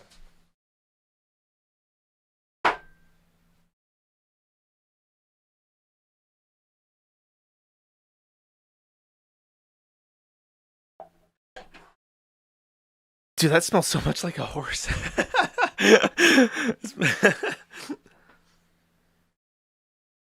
Yeah, it is this overwhelming smell of like hay, like used hay. Maybe they're going for like the inside like a rabbit cage. I'm trying not to be gross or too mean, but the smell of the beans was extremely fruity and inviting, and it smelled like a dessert for springtime, like a strawberry shortcake or something. But when I brew it, the aroma of the coffee, this is like before, you know, with Hambley's and with the Bustela, it's like, so it's just like, yeah, this smells like coffee. This smells like bean juice, right? But this has definitely got a flavor to it. Okay, so yeah, the strawberry smell is almost completely gone now that it's cooked, and it just smells like a barn. So let's drink it, I guess. Try to get some light into it. It's much lighter with in person. I guess I have my ISO too low or something. no strawberry flavor whatsoever now that it's brewed. It also has like kind of astringency. It's not very much, but it is definitely more astringent than Hambly's or Bustelo. Yeah, it's just off. I don't know. I don't know. I'm trying to find a positive thing to say about it. Yeah, it's a little bit off. It has a kind of acidic taste to it that I'm not fond of, and I'm explicitly looking away for. The smell of the roasted beans is really good, as I said. But once it's brewed, it loses that strawberryness completely, and it honestly it just smells. Even when I taste it, it smells like I'm inside of a barn. Yeah, I saw that she had asked on Twitter, did anyone like the coffee? And this is definitely not. This is something that I can drink. I'm definitely gonna like finish this because it's coffee, but it's not like repugnant to the senses or undrinkable. It's just like it's so weird how the smell and the flavor after being brewed are just so incongruent with each other. Okay, redemption round. See if I can do this one better than. I've got my grinds right here. Ready to go, super fine, just like I did Pippa's. Dump this in. That's much better. That's much better. It's so much darker. I'm gonna say because I said this when I did the last one that it hit me with that smell of barn. The smell that comes out, the aroma, I think is what they call it when you start brewing it, is much similar to the beans. There's no lack of that smoky bar smell. So no bait and switch strawberry scent with this one. Like that's been 30 seconds. 30. I don't know. I'm impatient. A little bit. I want to do this right. I want to give him a good shot. Nice and slow. All right. That's my coffee brand coffee. Ooh. I can see the oils on the. I don't know if I could possibly catch that. Yeah, you can. You can see the oils of the coffee. Awesome. That's what you want. I did it right this time. Oh, now the chocolate's in there. Yeah. I can taste the chocolate. Still definitely taste. I don't know what the clove tastes like the shit you put in soup. Pipe tobacco. Yeah, it is as average. I'm gonna give it that. Now that I'm looking for those things. Like I can taste the chocolate, I can taste the tobacco, I can smell the ash, the smoke, the pipe tobacco smoke when I smell the bag when it opens up. It is as advertised. And Pippa's coffee, or I should say the Phase Connect coffee, because she didn't really have anything to do with it, I guess. She probably just told him, I like strawberry. And they're like, okay, retard. Let's make some coffee then. That one is accurate, and when I was preparing the setup for this brew, I noticed that I had a little bit of that upset, like regurgitation, just because I hate acidity, so I was kind of having a little bit of reflux. And this, like, it's why I just appreciate how there is no acidity to this whatsoever. It's so smooth. It's good. I mean, I think that my takeaway is, I think Jeremy actually does care about making good coffee. I don't know if this is $20 a bag good, especially because he sells it whole bean. I think he might sell it ground too, but because the bag says it also comes in ground.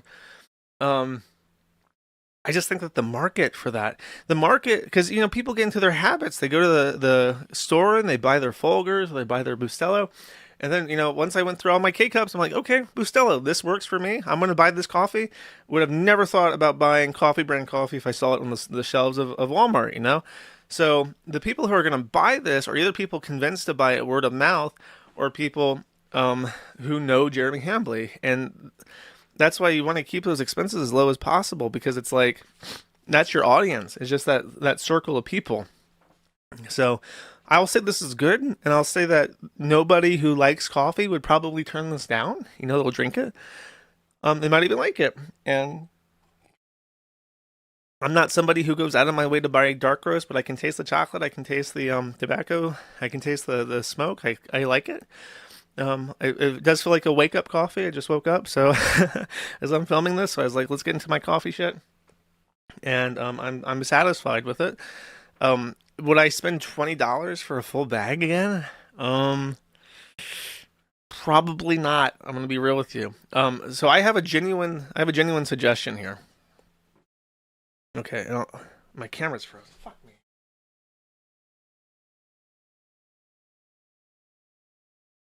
How long has it been frozen? I feel like such a dipshit. Have I only been checking the viewfinder? I have. I've totally only been checking the viewfinder. So here's the coffee. Man, I'm such a retard. Anyways, so that's my takeaway. Here's my honest suggestion. Hambly, instead of doing coffee brand coffee, should do your coffee brand. That should be the name of the company. And then I'm being serious. I think this is a genius idea, and I think I'm a 1000 IQ Mad Max genius right now. Look, these animes need coffee, and the Phase Connect's in Canada. They're exporting from Canada, which is about to be hit by like 10 trillion% tariffs. So what you do is you reach out to these influencers, because Jeremy already makes like 10 trillion different kinds of coffee, right? He seems to really like having a wide variety of coffee so that there's no economy and scale at all. So reach out to all these influencers and do a your coffee brand sale. Talk to these people, because he seems to really like his coffee.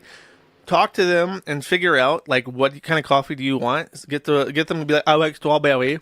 Make the strawberry coffee that doesn't taste like horse, and then sell that and just be a white label.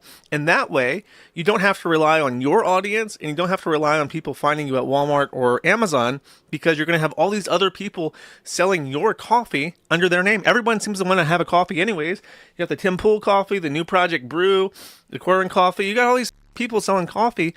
Well, make it easy on them, and coordinate with these other influencers and get them to sell your coffee for you. And that way, when I buy the meme coffee off the internet for a joke review, I'm like, hey, this is surprisingly good. It's not $40 good, but I'm going to drink the rest of this. You know what I mean? I think that's the way to go. I think I'm a genius. I just saved Quartering's business right there. His coffee's good, but it's like, I'll tell you my real takeaway of this. Like I said, his audience is going to come from Amazon and from his own audience, and nobody else, right? So, what was I going to say? Oh, if I wanted to, when I do this, if I'm going to buy more coffee, you know what I'm going to do? I'm going to go to a local brewer, and I'm going to buy my coffee beans locally, because then it's as fresh as possible. I know they buy the beans and I brew them on the site, and I get them the same day that they're brewed, right? No shipping, no waiting, and I'm supporting a local business. That's where I'm going to get my coffee.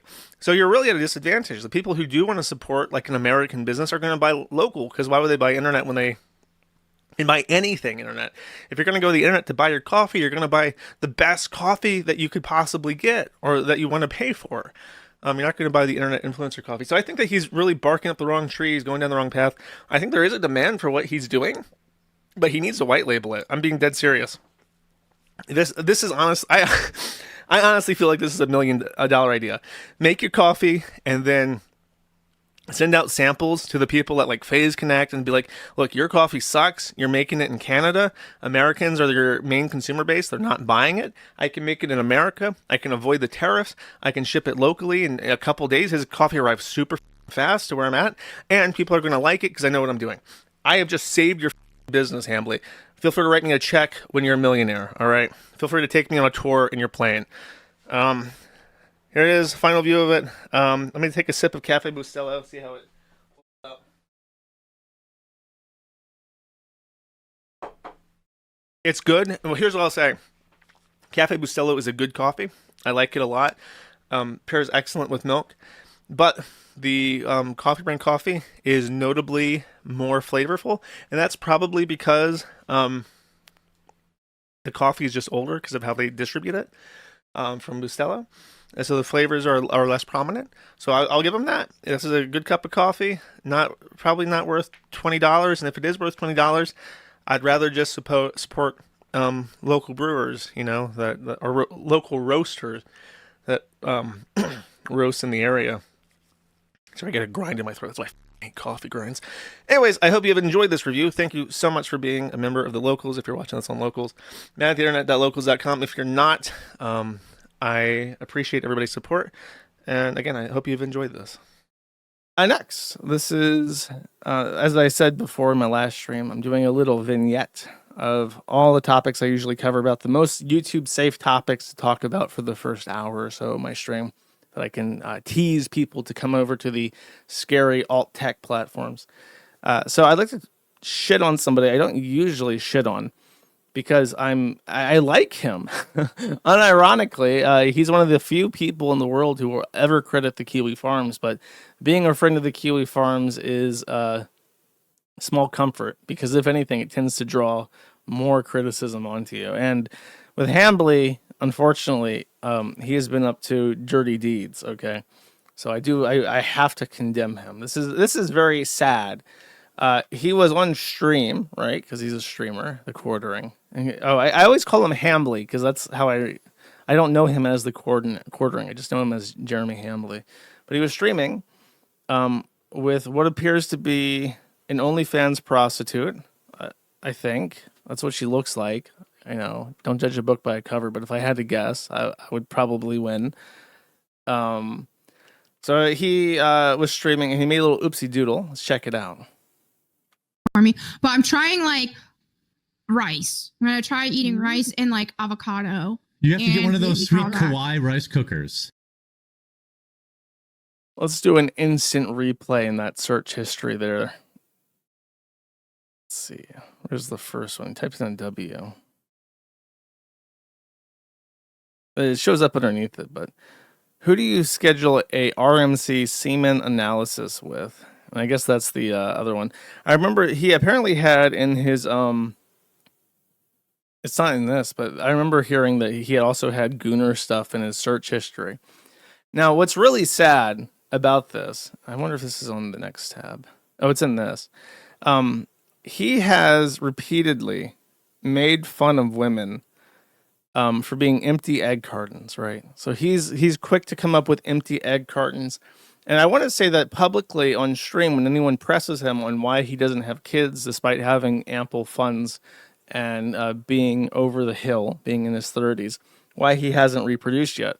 And his response to this would always be to shift blame onto his wife, from my understanding, and say that my wife has difficulty conceiving.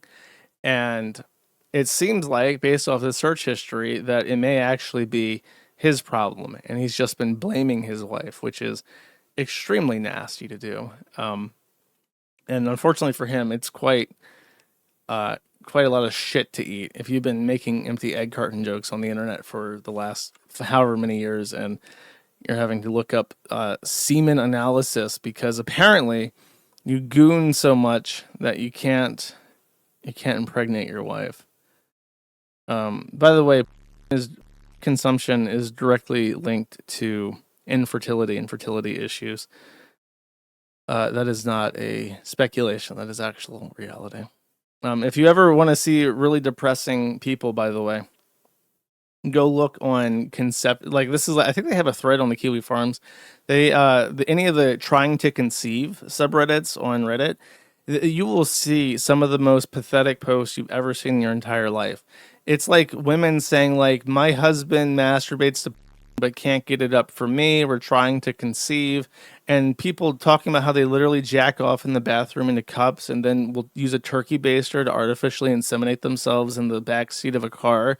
Like they'll run down from the office job into the parking garage, hand off the cup of semen, and then she'll take a turkey baster and try to artificially inseminate herself when she's ovulating.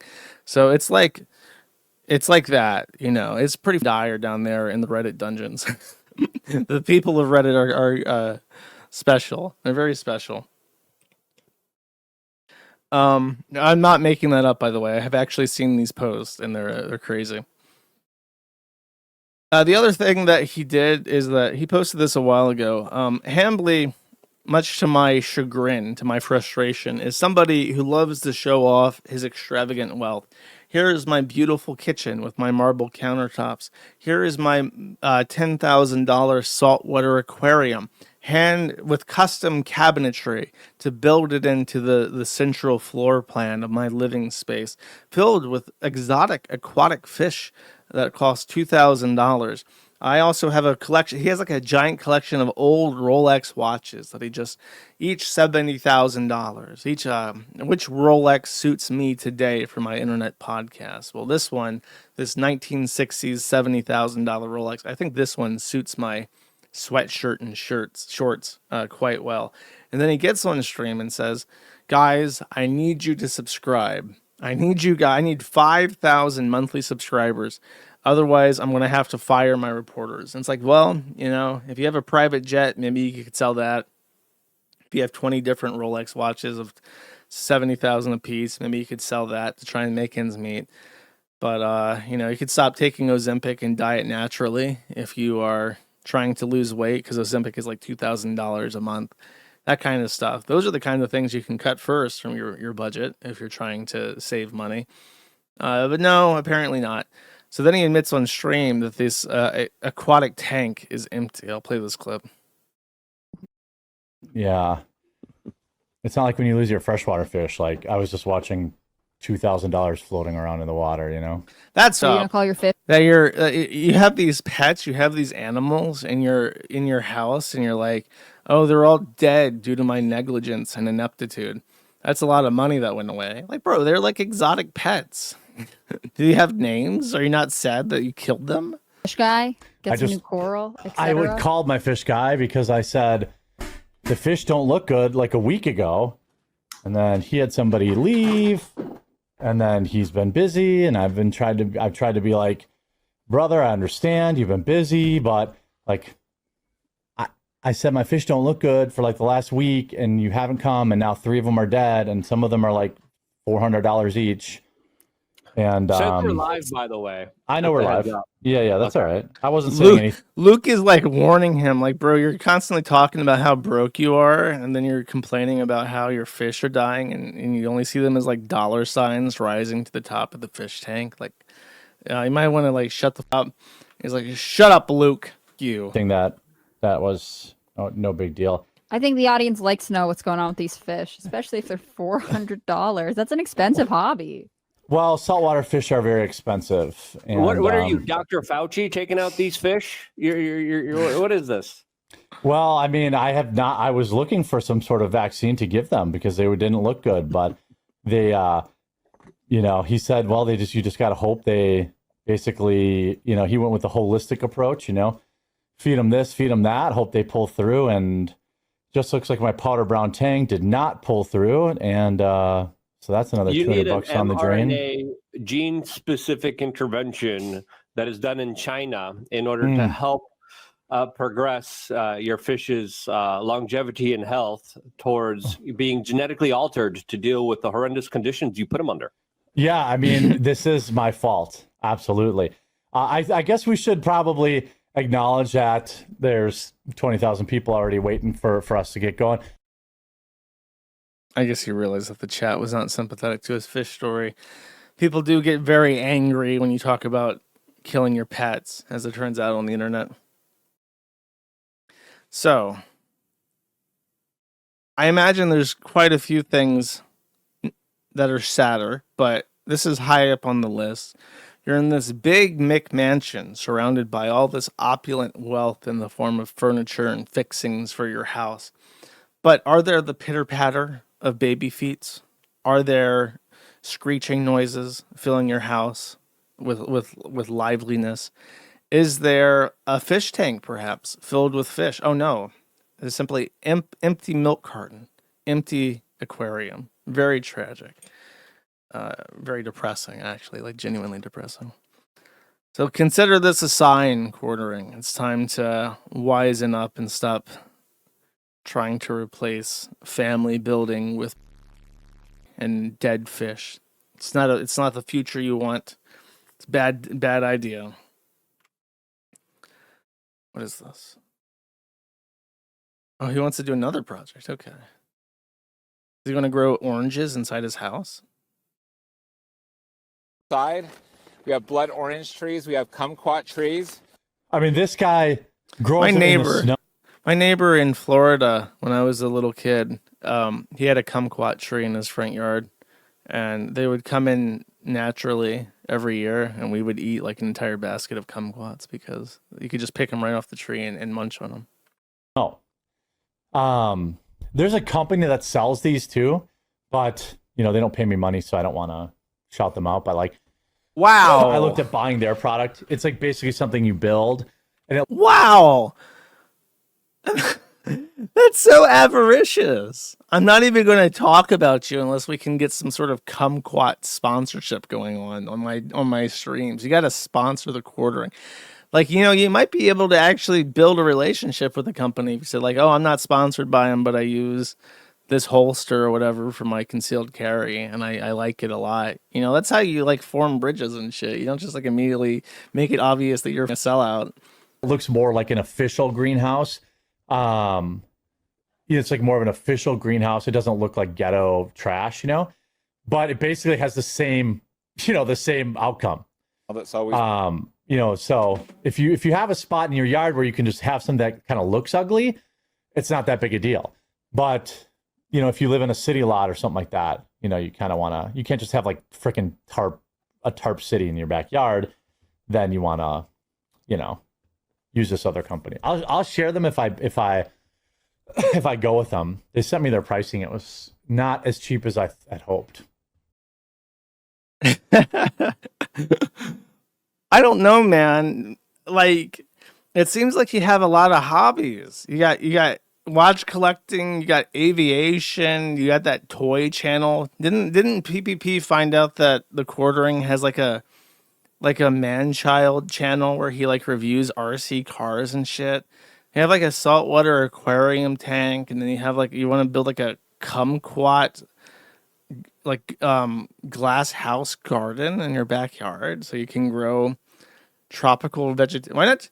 You know what you could do? You could sell your Mick mansion, sell your planes, sell your Rolex, and then if you want to grow all these tropical things and have tropical fish, you can move to Puerto Rico. Yeah, that's what a lot of people do. It's a tax haven because it's of its status as a possession as opposed to a state. You can move to Puerto Rico, probably buy land there pretty cheap, and then you can grow all the kumquats you want. But you got to pick something. You can't do everything all the time. It's like he gets bored, and then he's just like, well, I want to do something new. And then he goes into kumquat farming. And then, of course, instead of just like growing plants inside your house for a little while or on your balcony and sharing it with pigeons to see if you actually have aptitude or any kind of taste for gardening, he just immediately wants to build like a $30,000, what do they call it? Those big greenhouses. They're called like a tube, like a Plex tube or something. And it's like, well, you should probably like test to see if you actually have any interest in this before you build constructions on your house. A Josh Moon move right there. It's true. I suffer from this as well. I have a jack of all trades, master of none interest in a bunch of different stuff. But I am trying to commit myself more to my hobbies. It's not in the board form. It's like a thing. No, not a greenhouse, not an earthship. Polytunnel. Risty is a real farmer gardener. He knows what a polytunnel is. It's a thing. The USDA will even pay you to put up polytunnels on your property. And they're not taxed. They're not considered. Generally, depending on where you live, like they have tax advantages too. So, just do that. I feel bad for making fun of Hambly because he's been nice, but at the same time, bro, it's like you're very clearly not happy with your current living situation. And if you're not happy with your current living situation, planes and Rolex watches and marble cabinets and saltwater fish and kumquats and polytunnels are not going to like improve that. There's something missing, brother. The quartering has disappointed me. Again, he's one of the only people who's ever dared to mention the name Kiwi Farms on his big shows, which of course I appreciate, but I will call it like I see it regardless, chat. Jeremy Hambly has named his second channel, which was supposed to be like the Quartercast or whatever. It was supposed to be like a breakaway channel. He's renamed it to Jeremy Hambly, and he's now putting Jeremy Hambly in all his video titles because apparently he's upset that when you search Jeremy Hambly now, you get Kino Casino clips making fun of him for spiraling and not having a profitable business. And he finds that offensive. So he's just flat out admitted that he's trying to reclaim his SEO, which is embarrassing. But that's not what I am particularly upset about. It's this. Oh yeah, that's where he admits that it's people shitting on him. He's been binge drinking and eating junk food over the weekends, presumably to cope with being made fun of over the uppercase I internet. I think that is creative artistic license interpretation there. He's getting his low hormone levels tested. Good for him. And this resurfaced recently because people are making fun of him more. When Count Dankula announced that he was having a daughter, he made a very creepy tweet about starting the clock, which is a reference to counting down to when she turns 18, which is not a way that I would want to talk about a newborn baby girl at all, but especially in regards to a friend, right? That's kind of weird. But I guess you can just excuse that as being a bad joke, right? Don't want to be too mean. Where's the other thing that I had lined up? That's recent, I think. No, that's the community features thread. That's not what I want. People are really enjoying his spiral. Okay, this video really pissed me off. So he's posted, according to the guy that has the Tech 9 avatar, he's like a proper Hambly A-log. Okay, this guy is on top of his shit. When I posted, he came right to me with all the clips and all the receipts. The video that I was upset about, you can't see the title card because it was embedded. It is a private jet and hand signals. So right after Charlie Kirk was shot, there was a conspiracy that a person who like touched his ear and scratched his head right before he got shot was actually a spotter signaling in conspiracy in concert with the sniper that now was the time to take the shot, which is just retarded. And I hate shit like that. But of course, Hambly saw this and he needs the views apparently. So he put out a slap of video on the Hambly channel about how the sniper was getting hand signals by the spotter standing next to Charlie Kirk, which I think is disgusting. And you know what? It causes people are lunatics and they're really pissed off. If that guy was like a known member of Turning Point USA, I don't know who he is, but let's just say that he was.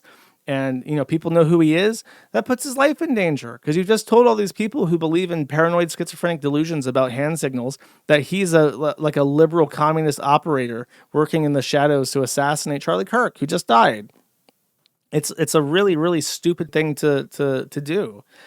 So, and of course, he didn't notice it himself. He just stole it from QAnon boomers on Twitter. And I just thought it was like disgusting. And then this guy, the Tech 9 guy that's an A-log, he said that Hambly has posted like 20 different things about it. A video about the shooter being caught overnight because it's doing numbers. So he made a video that got 250,000 views. So it was a successful video, but he got it wrong. You can see in the title, Charlie Kirk's assassin caught. He was not caught at the time. He lied. They had taken into custody two different people. One of them was like a Muslim. One of them was a boomer that had put up a stand that said Charlie. He had like written a sign immediately after Charlie Kirk got shot that said Charlie Kirk deserved it. This is what I heard. I don't know if this is true, but the reason why they took him into custody is that he held up a sign that said Charlie Kirk deserved it. Changed my mind or something. So they immediately assumed that he was in on it and they arrested him for it. I don't know if that's true, but that's what I was told. But he put out a big slappa about how, it's a Mac 10. Sorry. I did not mean to make, to get the gun people are going to eat me alive now. I did not mean to call this beautiful Mac 10 a Tech 9. Sorry. So I don't know. The Nebraska guy got arrested for that. Okay. So as you can see, even when you're locked in, paying attention to this shit as hard as you possibly can, there's all sorts of little rumors, all sorts of little factoids. I got something really wrong about how they had positively identified the Muslim guy, took him into custody, and then let him go. I misread that as he passed some sort of preliminary interrogation and walked, and they had to find him again. So, like, I did it too. I got shit wrong, but there was no financial gain for it. But so you have to be really careful about what you say when shit's like this and things are really hot. I missed a tweet that captures it best. I'm happy to attend the next Turning Point USA event. Milo Yiannopoulos has volunteered as human shield. I'm not good at debate, but I'll get out there and try. And this was at 7 p.m. So this was after he got. That's really tasteless. I gotta be real. That's pretty tasteless. And then what was the thing that he made a tweet that got Sam Hyde pissed at him? I saw that, but I don't remember what it was. Let's see if I can find it real quick. I'll talk about that in a second. I remember that tweet. I might just have to go to Sam Hyde's thing and try to find it. X.com, Wigger. See, I think he's been tweeting nothing but the N-word for like 3 days straight, so I might have to scroll a little bit to find it.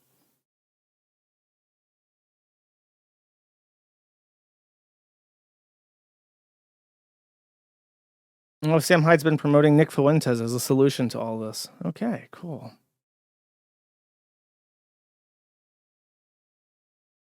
Nick Fuentes, who campaigned for Kamala Harris, by the way.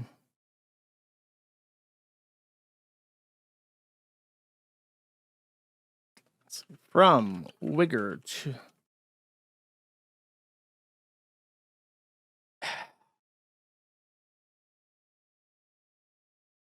Does anyone in the chat have it? What is the thing? It pissed him off. What's remarkable about it is that Sam, like, retweeting him, gained like 150,000 likes or whatever, just calling him stupid. Now I can't find him. How did this not get put into the thread? Is my question. Oh God. Okay, thank you. I see it in chat.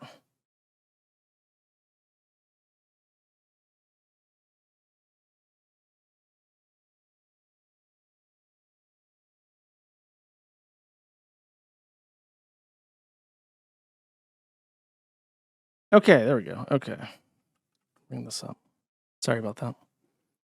Okay, said, you're my boy, but I respectfully disagree. Everybody needs to... Oh, because Quarting said don't watch the video. Sam Hyde said, everyone needs to watch... About the Ukrainian woman being stabbed in the throat.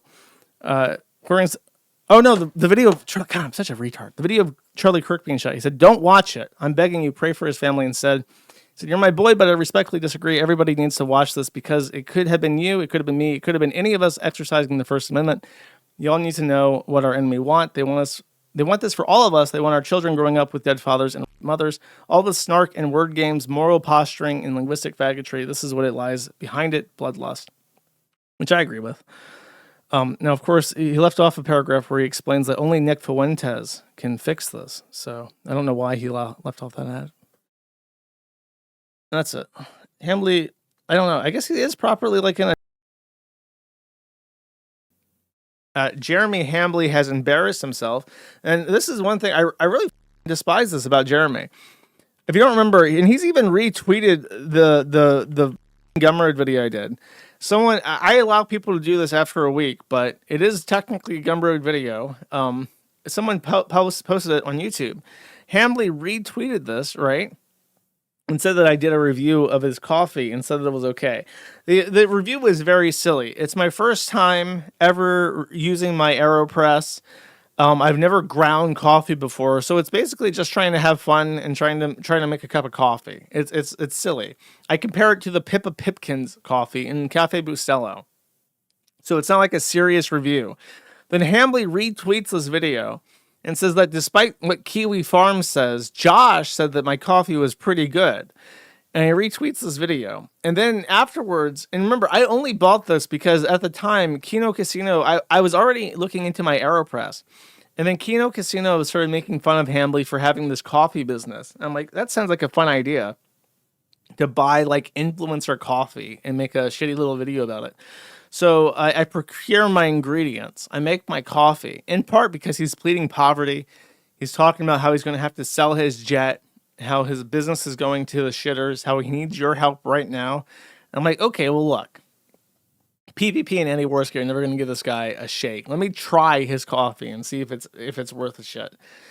But then now, he's always been like tweeting about how financially successful he is. So he says, I normally don't do this, but when people attack my coffee company as failing, I feel compelled to reply. These are sales only for this month, and it's not even over between my website and Amazon.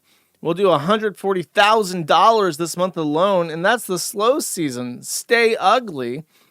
I don't like to flex because, to be honest, these numbers are far lower than what I had hoped at this point. But we're doing just fine. We have full-time staff, insured and salaried. We're growing every month, and we're going to be in stores soon.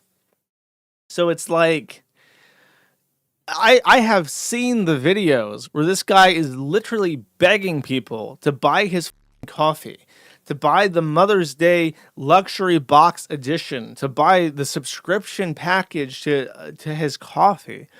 Talking about how he's going to have to fire people, how he bought an entire warehouse and he's in $100,000 of consumer debt.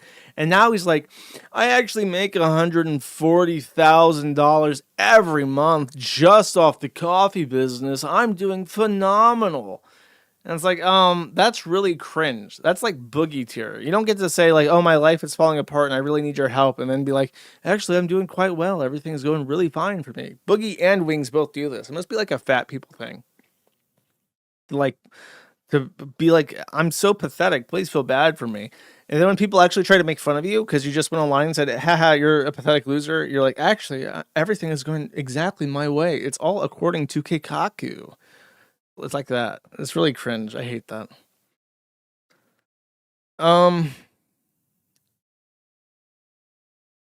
So Alawgs did the math, okay? If you put together, I think it shows the price and the amount of units. So then if you take that and you do the math, the Alawgs determined, Gatorades determined that his net profit is going to be $844. Okay, that's what he believes. Then, however, because some of his fulfillment is done over Amazon, and Amazon will take up to 50% of your profit, which is absolutely astounding. I can't believe that. Apparently 35% to 50%, depending on how new you are to their program. He calculates that at actually negative $710 or negative $6,000, depending on specifics of the math. So he alleges this guy has crunched the numbers and come to the conclusion that he's not actually making all the big money, as he says. So I don't know what's up with that. I don't appreciate this, though. Like, if you're going to beg people for help, don't brag about how much money you make. It just seems like a bad idea. Jeremy Hambley is into some shit. Now, I'm kind of envious of Kino Casino because they can sit down and watch like 3 hours of clips. Well, more like 30 minutes of clips that Andy Worski pauses multiple times every second. I cannot. So I can only summarize what he's doing, okay? Hambley told, and I listened to all of this, a absolutely retarded story about how he sold like a luxury car and somehow managed to sell it without tires, and then got into an argument with the shipping company about the tires. And he was on his podcast explaining about how the shipping company gypped him out of the tires for literally half an hour, live arguing with people on his phone and text messages about the tires not being shipped. And one of the things he also said before the tire segment was this, where he announced that he had a recent cosmetic surgery, Chad. This is like, I have like a little bit of money now, and I'm already looking. I'm like, I told Hannah Claire, like, I'm getting the hair surgery. Like, I'm unapologetically going to do it. I know. No. See, like, the best part was then he was like, and I'll vlog it, and then it's a business expense. Yes, it is. Yes, it is. Yeah. There are people in this industry who I won't name who get plastic surgery all the time and write it off. Or like a lot of conservative commentators spend a lot of money on Botox and all this stuff. And they say, hey, pertaining to your face, your clothes, makeup, Hannah, all that stuff you can write off. I told my mom that. My mom's like, why would you do that? I'm like, why wouldn't I? I can afford to do it. And like, she's like, yeah, but, you know, don't like you whatever. You're 42. I'm like, yeah, I'm 42. I do, like, so what? I want to be able to like Look at Jeremy Piven. look at Elon before and after. Yeah, Kumia did it. It worked really well for a lot of people. I was By like the the way, Elon ones. They're like, you're so wealthy, your hair grows back. Yeah. You know? But side note, a lot of people in Hollywood have done it, and then now like people are just like open about it. Like, who gives a shit? Why wouldn't I do it? It's And like then people 10 tend to grand. do it in a few done. years. It's like, yeah. Yeah, it's So this, it's just like a very perplexing thing to me, because this guy has pled poverty on multiple occasions, but he's also arrogant. Like, there is a very, I mentioned this many times before, but it is like the most bizarre and perplexing thing where he, Wings of Redemption, Boogie, and Darkside Phil, all fat guys who have this multiple personality that they switch between constantly, where they plead poverty and act like they need help, act like they need support, and then when you bully them for it, they flip and go, actually no, my life is baller. They all do it. Like, especially Wings, he was the worst of this, but Boogie did it too, where they would like, he would say, oh, I got taxes, my life's falling apart, I can't afford anything anymore, I desperately need your help and your support. And then if you confronted them, like, actually, I own my house outright. Even if I go bankrupt, I can't lose my house. And, you know, that's a lot more than what other people have. I'm doing pretty good, all things considered. It's like they constantly, it's like they simultaneously know they have to basically grovel for money. But at the same time, they have so much of an ego that they can't allow themselves to actually just look poor. So he has to, like, this guy, and it's so frustrating because, like, again, he's one of the only people who's ever, like, accurately cited the Kiwi farmers for anything. But then he just acts like this continuously. Like, this woman, by the way, Hannah Claire, I think it is. He's like his actual employee. And he has said on live, like, if we don't get enough subs, I got to fire Hannah Claire. She's out. And then he talks about getting hair plugs and writing that off on taxes. He talks about buying planes, buying luxury vehicles, dabbling in luxury vehicles and storing them in warehouses and shit. And it's like, how do you have the audacity to beg people to keep your employees on payroll? Like, if you had any integrity, the first thing that you would cut is your own salary to keep your employees on. You know, and people respect that too. If you have a couple employees and you take a hit for them, they're going to respect that. As opposed to doing whatever he's doing, where he makes sure that his money is coming in no matter what. It's just like ridiculous. As far as writing it off on taxes, the IRS, just write off everything on taxes. Like, I care. You can write off whatever he wants on taxes. Work okay. Yeah, that would probably work okay. I was always a last minute Halloween costume person myself. I was too. But I was like, I'll go as Dolly Parton. Give me some balloons, and I'll put them underneath my shirt, which I literally did one year when I was like 13. I should hire him. I mean, people I'm love gonna it, get. but I'm gonna get late. Why do you have a Polaroid on her desk? I'm not hiring somebody who still uses Polaroid. That's mental. But okay, I just noticed this, and I hate it. What the f- is this logo? What is this Quartering podcast logo? It looks like the microphone is like him soy jacking super hard, and his eyes are like glossed over, or like he's like possessed. You know what I mean? It's like the microphone stand looks like he's like soy jacking huge. And he's got like these weird bug eyes, like a bee, like a composite eye. You know what I mean? How like insects have composite eyes. He has like composite insect eyes, and his mouth is like the biggest, whitest soy jack ever done ever. I despise that logo, and I just noticed this.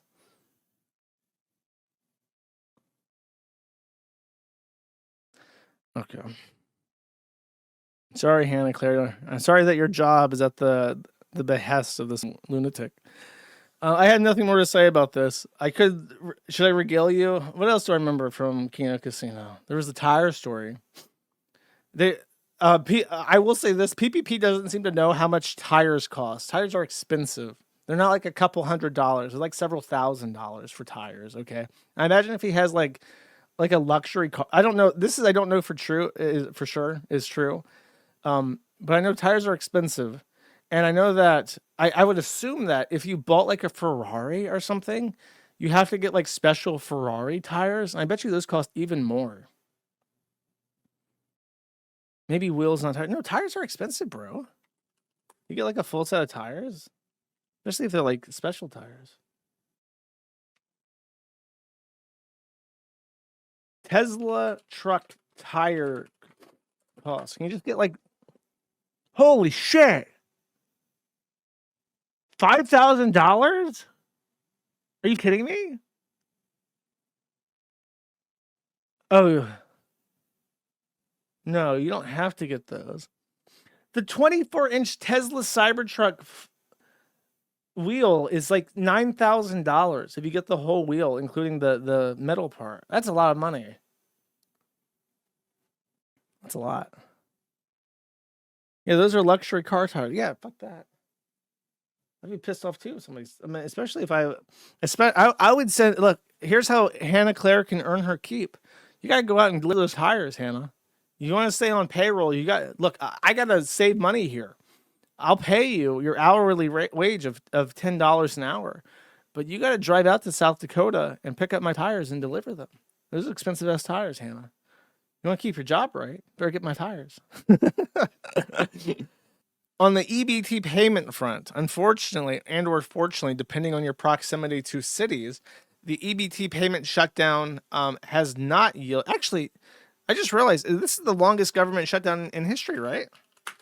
Longest shutdown.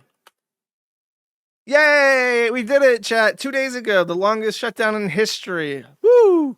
I remember when I was a Debbie Downer about our boy Donald J. Trump. I remember telling the story on stream, and old listeners can back me up on this. I remember being Debbie Downer about him and saying, I think that the turning point for Trump was the shutdown.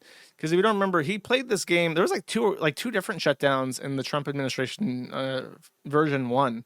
And I remember there was a point where he was like gung-ho, like, let's do this. Let's shut the thing down. Let's not bring it up till they actually pass a budget. Because if you don't know, and I'll remind you, the United States has not passed a federal budget since 1997. A federal budget requires a 2/3 majority to pass. An Appropriations Act, which just extends certain provisions of the budget, requires 1/2 to proceed, but is limited in scope into what it can pay for. So we've only been kicking the can down the curb since 1997, and Trump is saying no mas. We will either pass a comprehensive full budget with a 2/3 majority, or we will have no budget and we will be shut down.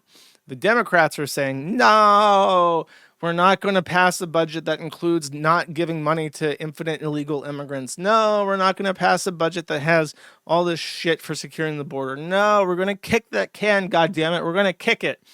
So they're playing chicken with each other. Will it make the question is, will it make the demon rats look bad for allowing the shutdown to impact poor families of color, or will it make the the Republicans look bad for doing the same in the name of prosecuting a poor, underprivileged minority, chat? They're playing political chicken. So far, the Republicans have not fallen out of line, but we will see. So the big battleground on this immediately is EBT. Every month, the U.S. Department of Agriculture uses their SNAP funds to disperse to each state's local SNAP program food stamps to the population. And this program has always been heavily criticized because it can afford quite a few things. As people have pointed out, you can buy edible panties on Amazon using EBT because it's technically a foodstuff. There was a lot of contention that EBT could be used to buy food at restaurants. So there was, for a long time, you couldn't buy hot food. That was the rule. It had to be cold if you could buy it with EBT. You couldn't buy anything that had been pre-prepared. So you couldn't go to a restaurant with EBT. I think they've changed that now. Because I remember I had a friend when I lived in a trailer. My friend's sister was on SNAP because she was a single mom. And actually, she had a husband, but he was on meth. I was in Florida at the time. I was in Florida at the time, if that didn't come across. But she was on Snap, and I remember it being very perplexing to me that she couldn't buy a rotisserie chicken from Walmart. So every so often, I would buy them like Taco Bell and rotisserie chickens from Walmart. Because like that's bizarre that you can't just get a chicken. It's not that expensive. There's not really an excuse for it. So I think they changed that. I think you can buy. Let me check. Actually, I'm curious now. Walmart rotisserie chicken. Okay, let's go to the Walmart site and check for that SNAP EBT eligible. No, I don't see it. Let me check this other thing, make sure that it's there. EBT? SNAP? I don't see anything. Oh, I see SNAP eligible. No, you can't. You still can't buy a rotisserie chicken from Walmart with a SNAP EBT. That's bizarre. Okay, so there you go. That's the rule. It's still the rule to this day. You can't go to Walmart, and if you see those rotisserie chickens, poor people can't have them. Only working man can have the rotisserie chicken. The poor people, they got to heat up their food in a microwave. Okay, that's what the government says.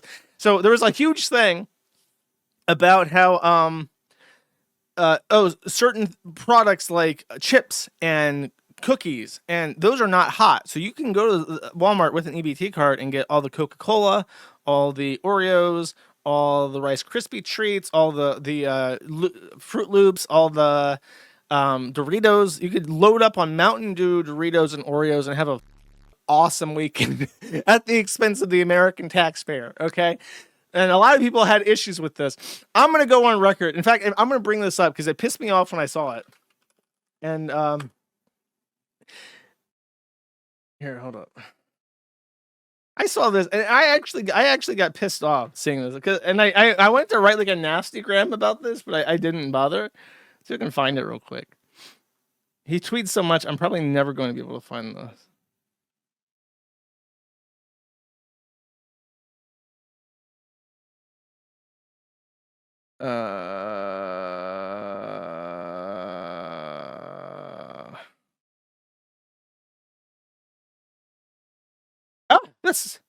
He pulled this tweet up, right? And he said, what?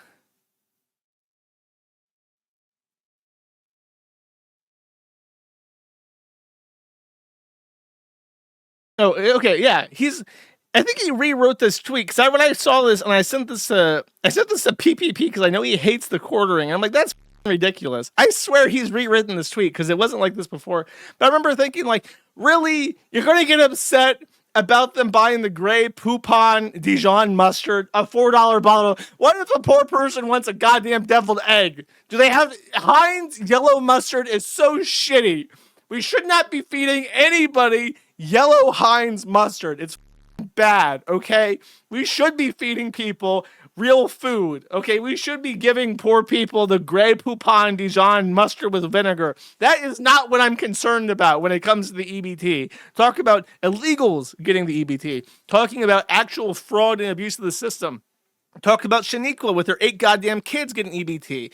The crackheads that are selling their cards for 1/3 the value to buy heroin.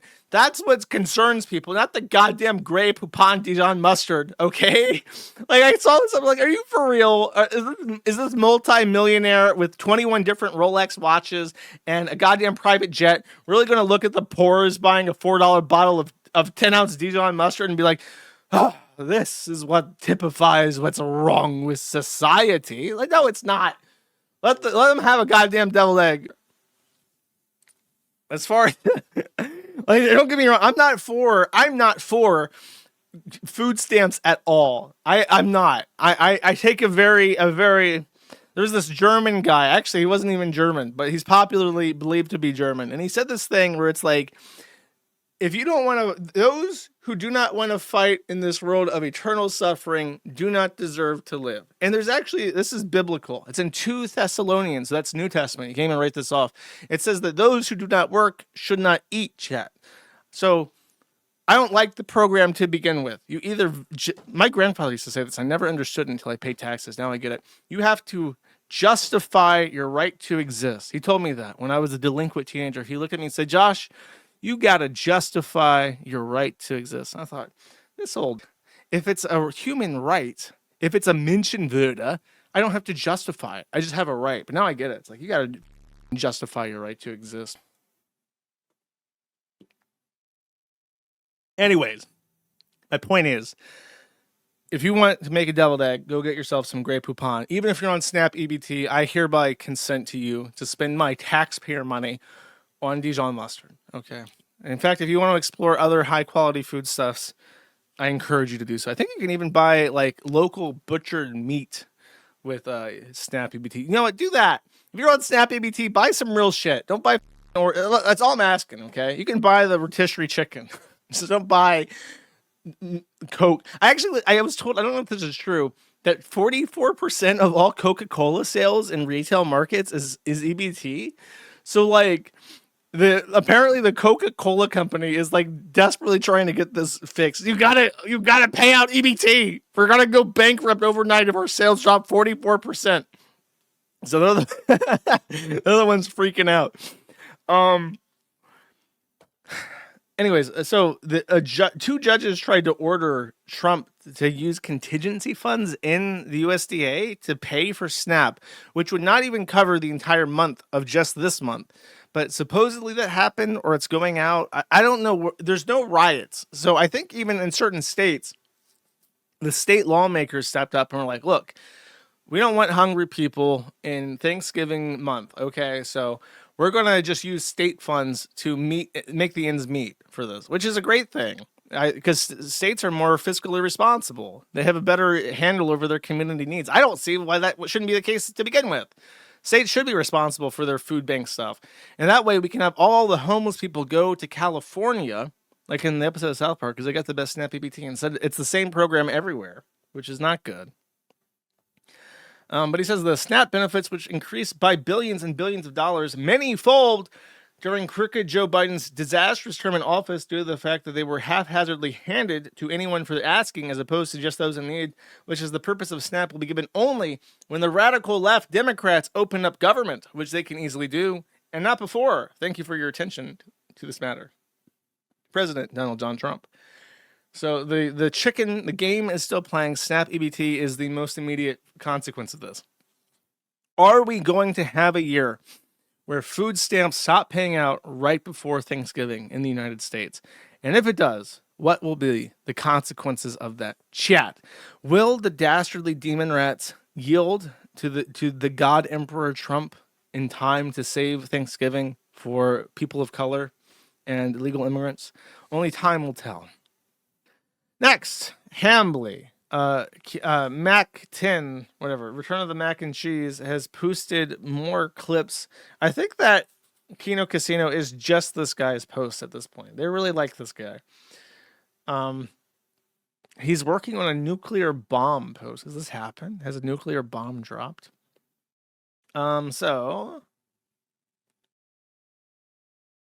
These are screenshots. This is 2 weeks ago, so this is a little bit late. These are screenshots of the quartering. Basically begging Andy Worski to get time on Kino Casino. Listen, Kino Casino fans, this is the last time I will acknowledge you. Oh, that's not true.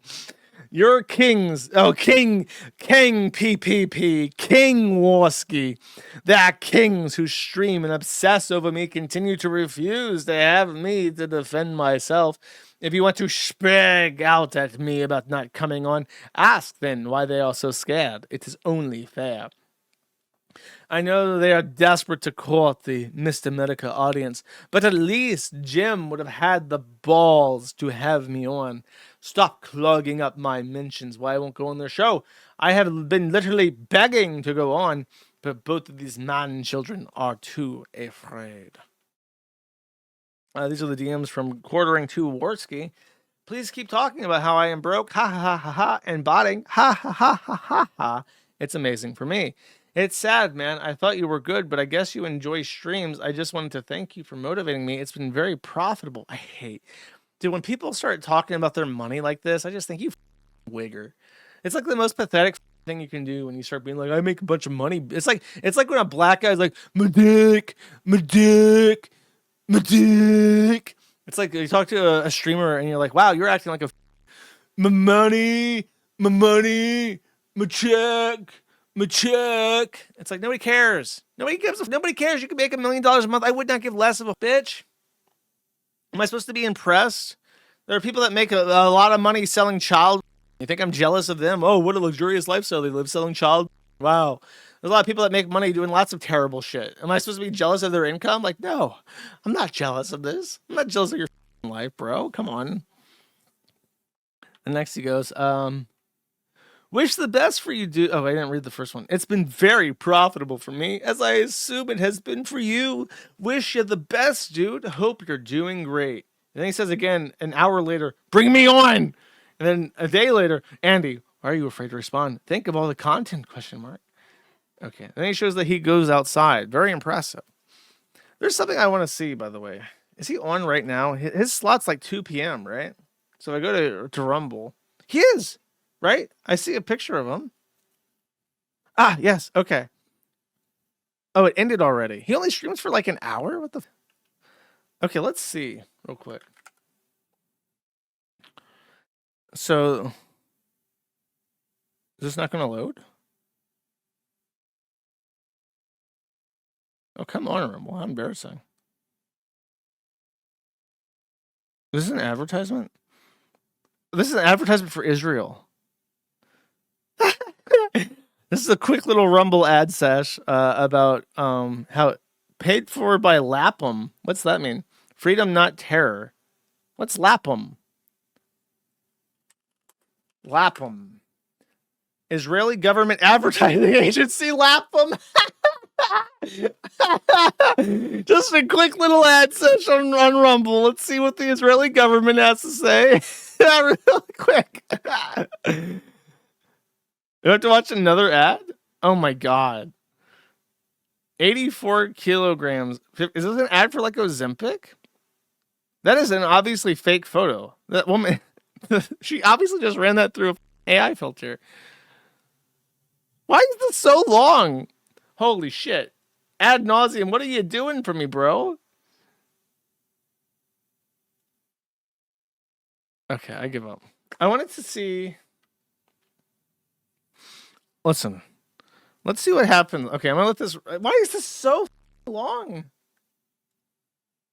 How people in the 1930s lost. Why is there so many? How fat are people? Oh my god. These ads are like 3 ads. Ads. Okay, hold up. Let me try searching for uBlock because I don't think my ad nauseum is out of date. Oh, wait, I have. Firefly. I honestly can't even watch the. I've given Jeremy Hamlin like $20 now because I keep watching advertisements. Okay, there we go. I want to see his chat. He has his chat on screen, right? No, he doesn't. And I was like, look, we doesn't even have his chat on screen, right? got to survive. So now I can't see his chat. And there's no chat replay on VODs. I want to see how busy his chat was because I've heard it's really slow. But I guess I just wasted everybody's time. And I shilled the Israeli government to my entire audience for free. I don't even get paid for it. This was the greatest deal in the history of all deals for Israel. Was me playing that ad for people. Tragic. Jeremy Hambley. Our boy, Return of the Mac and Cheese, the Mac 10 himself, the #1 Alawg of the Hambleyverse. The sole writer keeping the Kino Casino afloat. through his hard work, dedication here. Let's give him the Knowles love sticker. That is a slobber mite holding a green heart. Matter of fact, bish. He has dug up this gemerald for us. Okay. Quarting revealed on his show today, he plans to beg his audience for $14,000 in the next few weeks to fund in real life coverage of America Fest, which is some TPUSA event in Phoenix for December 18th to 21st. He's going to split his live show into 2 parts. The first aired at his normal time. He has to take a break for some appointment. And the second just started. So more info coming. This will be at least the 4th time this year. He's directly asked his audience to pay for business expenses while he continues to spend money on vanity purchases like he just won the lottery. He asked for $300,000 to cover his purchase of a K-Cup machine. Doing a fundraiser to manufacture coffee facial scrub, which was never heard about again. did a fundraiser to build a new studio, which got scrapped after the money came in, and he bought watches, aquariums, and built an RC car track with the money instead. And now he's here to ask everyone to get him to Phoenix to cover some event 5,000 other grifters are going to be covering. But that's not counting the constant begging to give him money to pay for live show staff. And he already has a Rumble contract. The extreme begging to buy out Mother's Day gift boxes. He greedily over-ordered and was about to eat a loss on, then guilted his fans into turning a profit for him. Quartering, are you running a business or a personal charity? The idea of a business is to make money, and if something isn't going to return investment, you shouldn't do it. Funding trips to make content is fine for small streamers, but you have millions, so what the f*** is going on here? On another note, he is still trying to clear out rancid to tangerine-flavored coffee K-cups he brewed back in March for his coffee website. This was a spring flavor he over-ordered around the same time he had the Mother's Day gift box fiasco. You know, at that point, if you have that much inventory, you just got to donate it. That's why everybody in Africa wears Nike shirts and shit, because it was all donated to them. And write it off. Looks like he's going with, okay, I hope someone cashes in on the 5K tier. That has the potential to be the funniest thing ever. So $15 to get a custom shout out. $30 for a shout out and signed card. $100 for a shout out, signed card, and annual membership. Or $5,000 to be Jeremy Hambley's Andy Worski. Every reward above, so you still get the custom shout out. As I guess when you sit down next to Jeremy on the show, and you're like, I'm the co-host now. I paid to be here, and he goes, "Here he is, the co-host." That counts as your shout out, and he'll sign the card right there on air for you, and then you'll get your annual membership. It's quite nice. PPP should be the co-host? Buddy. I think PPP would object to that because their idea is that he needs them more than they need him at this point. Oh, but he already has the fundraising page up? What the check out? This looks like a...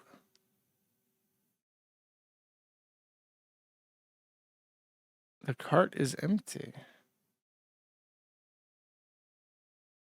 Ultimate tier. I want this.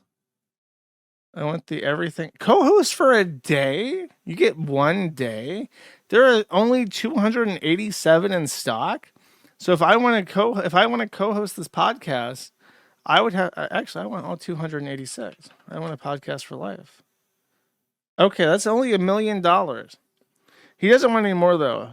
You know, for $1 million, he can do 286 podcasts with somebody. But he can't do any more. He can't do any more than that. Like for $1 million for a year. $1.5 million, sorry. $1.5 million a year. Oh, I can get it delivered by UPS. $7 shipping. What the? I'm gonna skip out on the shipping there. Oh, that's more like it. That's more like it. You don't really need... My card can go by the letter, okay? You don't have to ship that by ground. Come on now. 6-7.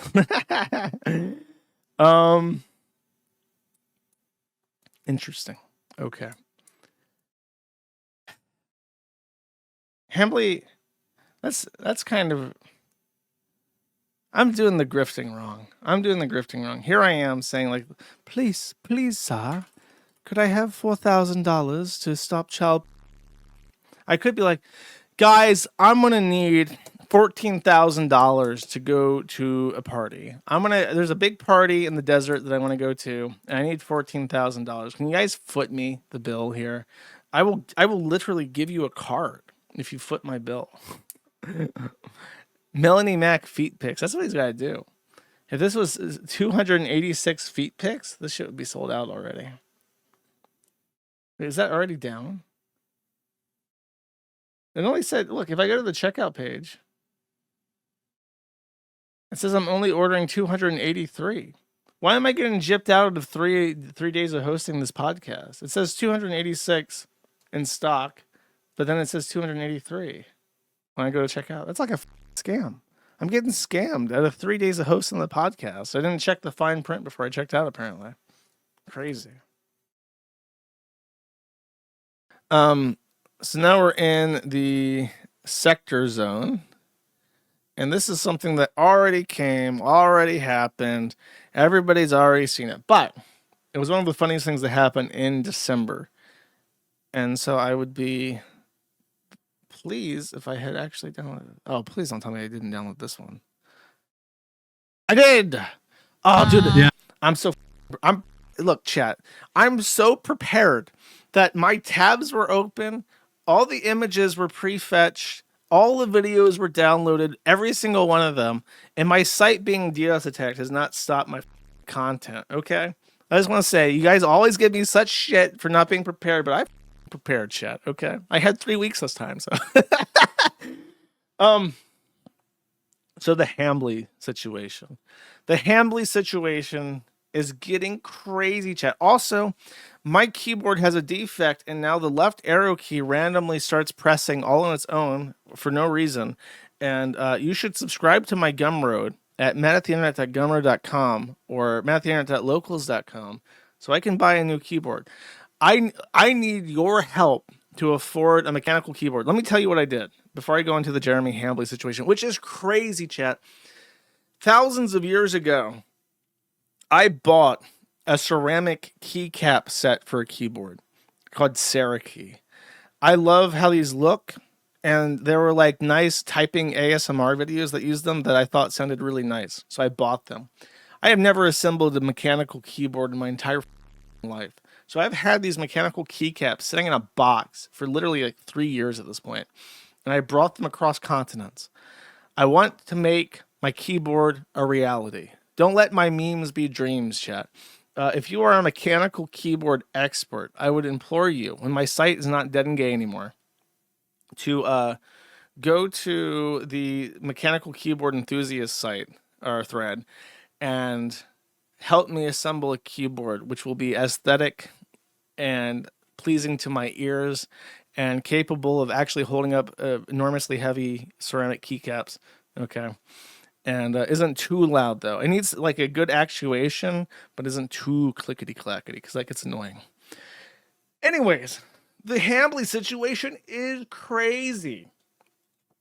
I can't open it because my left mouse button is... There we go. Okay, I got it. So this is at the Turning Point USA convention, which was like already 3 weeks ago. So I'm way behind on this. And this is Hambly's booth. Now, supposedly... Let me just say this right off the bat. I despise Hambly's logo and branding. Since he doesn't like me anymore, I can say this. This icon is shit. This is like the most generic soy cuck beard man. I have a beard, and that's my identity. I have seen at least 10 trillion Indian accounts while blocking them that have logos exactly like this. So I despise this icon. However, as bad as that icon is, the other one is even worse. Now, how do I even describe this? So there's two things about this I despise. Number one, I don't know what the fuck it's actually supposed to be. I could be riffing off of this. I'm talking about the orange one. I could be riffing off of it and being like, oh, it looks like this, but clearly it's supposed to be something else. It just looks like... I have actually no idea. Like, I have this blown up on a 4K monitor. I have no idea what that's supposed to be. It's like the size of like a coaster for a drink and behind them, and I can't tell what the fuck it's supposed to be. It looks like Hambly eating a bowl of pasta 40 noodles at a time. He's not just eating like an entire spoonful of pasta is dragging across his beard and getting tomato paste in his scraggly beard. That's what it looks like to me. So it looks terrible. However, it additionally looks terrible for a second reason. The first icon doesn't have eyes. The second one does. I'm not sure what that's supposed to represent. I don't know if that's supposed to be a different kind of icon or like a gamepad. But when I look at this and I see it, you know what it looks like to me? It looks like the compound eyes of a fly. You know how like a fly has like a disco ball eye and it's called a compound eye? It looks like the compound eyes of some kind of insectoid, like a praying mantis. So we have a compound praying mantis eye, like a Jeremy Hambly fly, that is vomiting and eating pasta noodles. And it is a viscerally horrific logo. And I'm not trying to like desperately clutch at something and say this is the worst logo. It's bad. I don't know what the it's supposed to be. I don't know why his eyes are fly eyes. It just looks really bad. Okay. But so nobody's told him this. So he has printed it out onto a canvas, which is now behind him as he sits next to Melonie Mac and Hannah Claire. Okay. Then we get into the beef of this. If you don't watch PPP, if you do watch PPP, you're already sick to death of hearing about Hambly. But I got to lay groundwork for people who don't watch that shit. Hambly has become PPP's personal fascination over the last year. And it started with the coffee brand coffee shit. Because Jeremy did a cardinal sin. He did a very weird thing that many fat people like Boogie and Wings of Redemption do. And it's like a rich beggar where they come out and they say, I need your help. I need your support. And then they actually, if you press them and say like, haha, you're poor, will go, matter of fact, I got my whole life sorted out. I got millions of dollars and shit. But Hambly does it worse than all. He starts up a business. He says that it's under attack. He needs your help to make money. And then afterwards he says, actually, I make tons of money. Well, it's like, well, why are you begging for help then? You're either making money because you're begging, which is not impressive, or you're lying to people when you ask for their help. So it just makes you look bad no matter what you're doing. It's a terrible, terrible, terrible thing to do.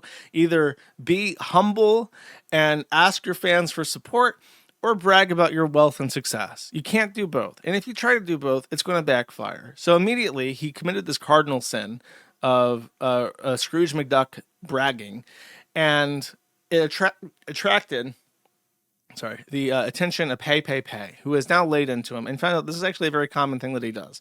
He asks for a lot of money and says that we're in danger, that might have to fire Hannah Claire. In case you don't know, Melonie Mac is the one in the middle, Hannah Claire is the one on the left, and threatens his employees with termination. Actually does fire one of his employees that worked with him for like a long ass time, right before Christmas, by the way. He let her go like early December, which is just the most dick thing he could possibly do to a long-term employee. Right. Like just her, like the thing is that, it didn't even cross his mind. It didn't even cross his mind that he should have waited until the New Year's. Because he's not considerate. He doesn't consider how people might think about shit. He only cares about himself. And that's also a reason why people will attack somebody and make fun of them and treat them like a little cow. So he goes on and on about that, while at the same time showing off that I think he had 21 different Rolex watches. I don't know what the price range of a Rolex watch is, but I'm pretty sure it starts at like $20,000 for like an entry-level Rolex watch, right? So even conservatively, you're talking about, what, $500,000 of watches? It's preposterous. So, how about this?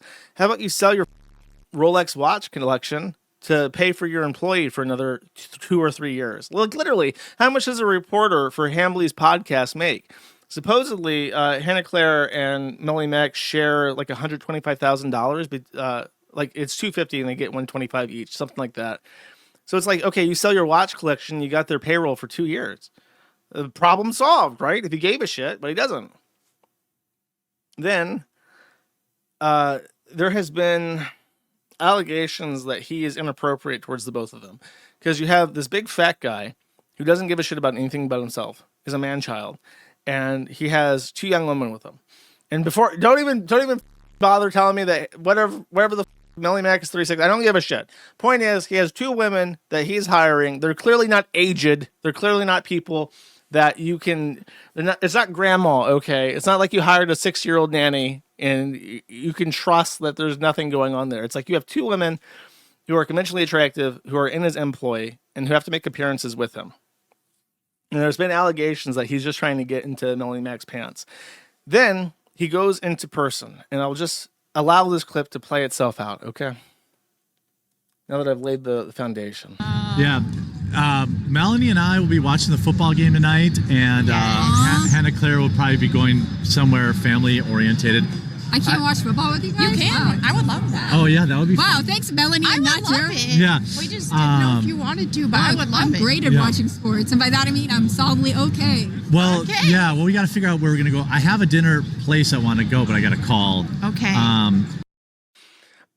This is one of the best videos ever published on the Kiwi farms. Second by second, this 30-second long clip it's not even 30 seconds. It's 25 seconds of pure gold, frame by frame. This is one of the most amazing things that's ever been put online. Let's one more time. Now that you've seen it, watch it one more time with me. Yeah. Melonie and I will be watching the football game tonight, and Hannah Claire will probably be going somewhere family orientated. I can't watch football with you guys. You can. I would love that. Oh yeah, that would be Wow, fun. thanks, Melanie. I I'm would not love Jared. it. Yeah. We just didn't know if you wanted to, but I would love it. I'm great at Yeah. watching sports, and by that I mean I'm solidly okay. Well, yeah. Well, we got to figure out where we're gonna go. I have a dinner place I want to go, but I got to call. Okay. Hannah Claire constantly looks in fear for her life. She just has like that anxiety personality where she just constantly looks like she's in terrible fear for her life at every given moment. And it's just like the way I don't know if it's her face or what, but it makes everything funnier. Okay, so we're gonna mute this now and we're gonna go by just video. So we have a casual moment, right? And actually, you need some audience so I can tell what's going on. Yeah. Melonie and I will be watching the football game tonight. Okay. So already, like he didn't even get to finish that sentence, right? Let's take it back. He starts talking. Melonie and I will be. Melonie and I. Now it takes approximately 300 milliseconds for a human brain to hear a word and start responding to that word. He has just said Melonie and I. Next frames. Watching the football. She looks over to her left. Hannah Claire is obviously very, very aware that Melonie Mac does not like Jeremy and does not want to be in a relationship with Jeremy. She hears just the words Melonie and I, and already it's like that. I've never played this game, but it's a meme. When Snake in the Metal Gear games gets seen, the guy gets like an exclamation point over his head, and there's like a sound cue. It's like that. Okay, she has been alerted that there is a problem because the words Melonie and I have just been uttered from Jeremy's mouth. So she immediately looks over to her left, which is a strong move. This is a profoundly like she is paying attention, and she has turned her head so she can now see Hambly and Melonie. Now you can see Melonie has heard Melonie and I, and she has responded to these words with the same kind of emotion that you would expect from an ISIS prisoner listening to their captor babble some shit in Arabic. Okay, she is resigned to this fate already. However, Jeremy has committed a serious issue. He has announced this plan, so now it can be intervened on. Game tonight, and Melonie confirms. Yes, she says, "Look at that! Look at that face of suspicion." Apprehension and concern. She can't never play poker, Hannah Claire. Your face cannot possibly hide a single thing that you're thinking.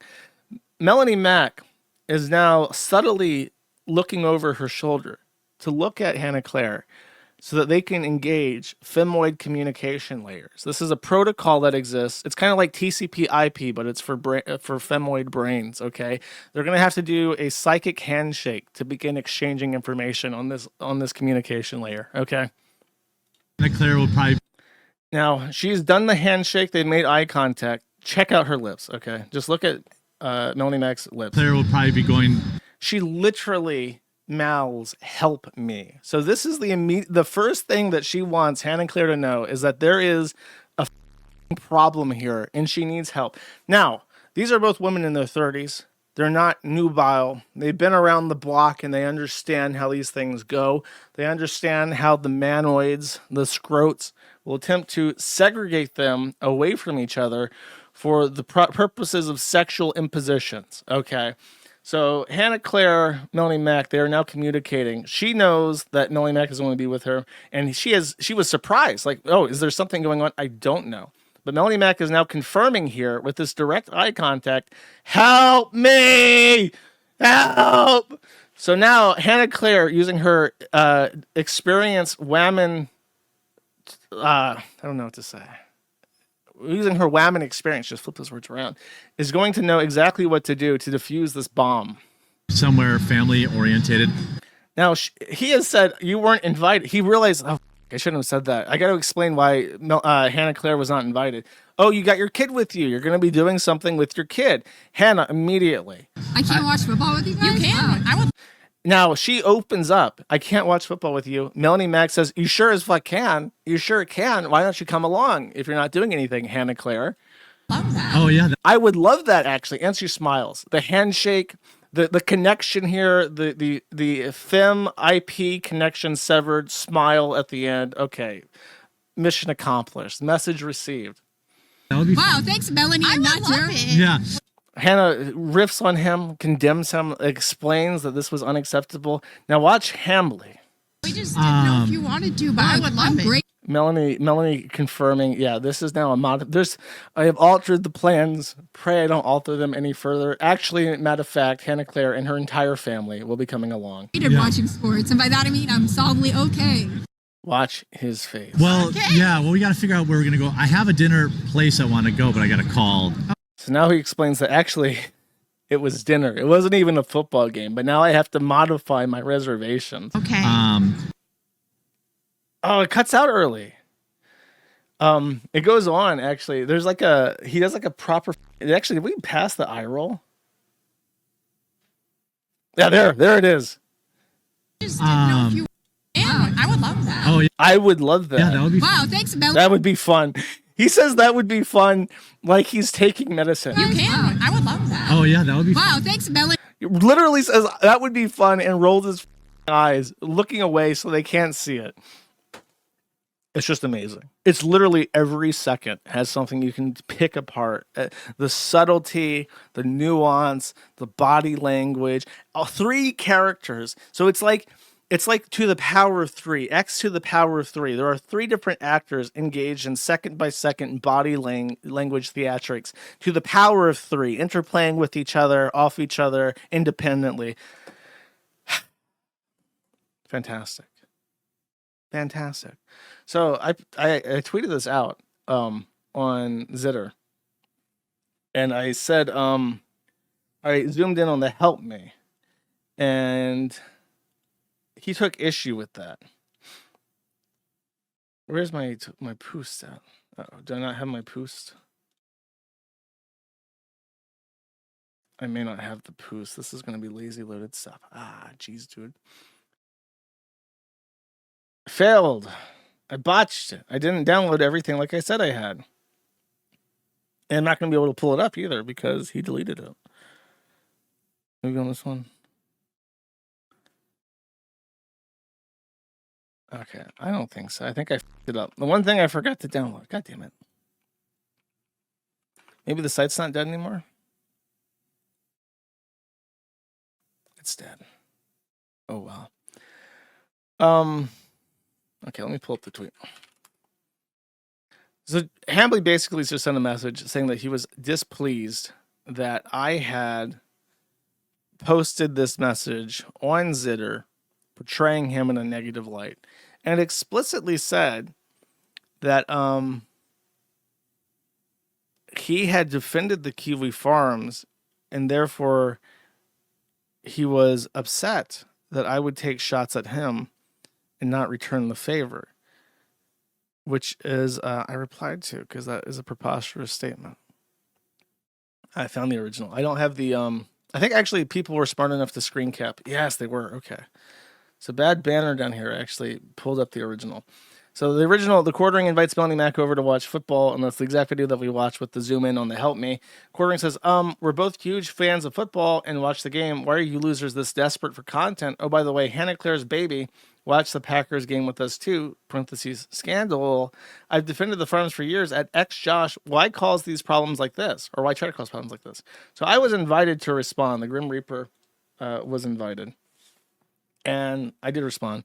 So I'm not like, I'm really riffing on him now, but it's because this is after this shit. And it's, I'm trying to be nice to him. So this is me trying, this is as close to nice as I possibly get. I know I am a huge asshole. I have negative riz.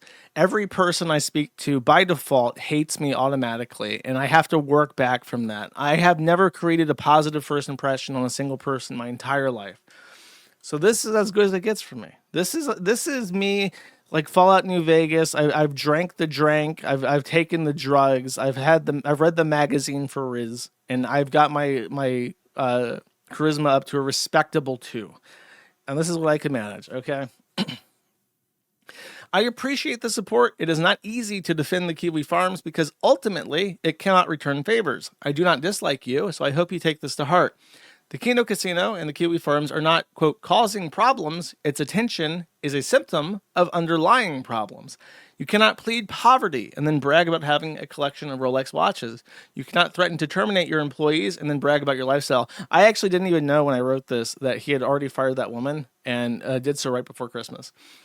You can't beg people to bail out your coffee company because you're, quote, under attack by leftists and then show off charts boasting about your Boku bucks. It is unacceptable and it inspires hatred from normal people. You can't be on the right wing with a sick wife and then act inappropriately around 2 young women. And I forgot to even mention that his wife is like seriously ill. I don't know exactly what's wrong with her, but that's been brought up several times. So while he's doing this, he's got a wife already that he hasn't had kids with, and I think there's a conspiracy that he's the one who has reproductive issues because no, it's not even a conspiracy. He talked about how he has really shitty swimmers, but on stream he's been saying it's his wife that can't get pregnant for years. So he's the one with fertility issues, probably because he's a chronic masturbator, and he's been gaslighting his wife to think it's her fault for like a decade at this point. Meanwhile, don't even bother trying to defend it. The awkward tension between the 3 of you is obvious to absolutely everyone, and I have seen at least an hour of very bizarre interactions just like this. These small mistakes, and this is really important for people to realize when they go online, these small mistakes permanently alter how people perceive you, and they compound on each other until people just hate you. They won't even know precisely why, they just will. You cannot fix this by explaining it away, it is a gut instinct. I have been around for 13 years, 13 February, chat. I've seen careers come and go, and I can see a train wreck about a year before it happens. I hope you can take my word. So, this is the situation. This was my warning shot.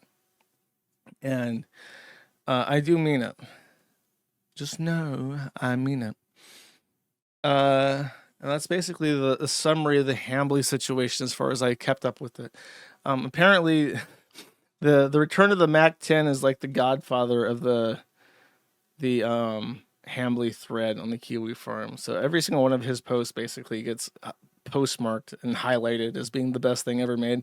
Because I don't know how Hambly spurned the return of the mac and cheese, but he's got it out for him. He's got his Mac 10 out, okay?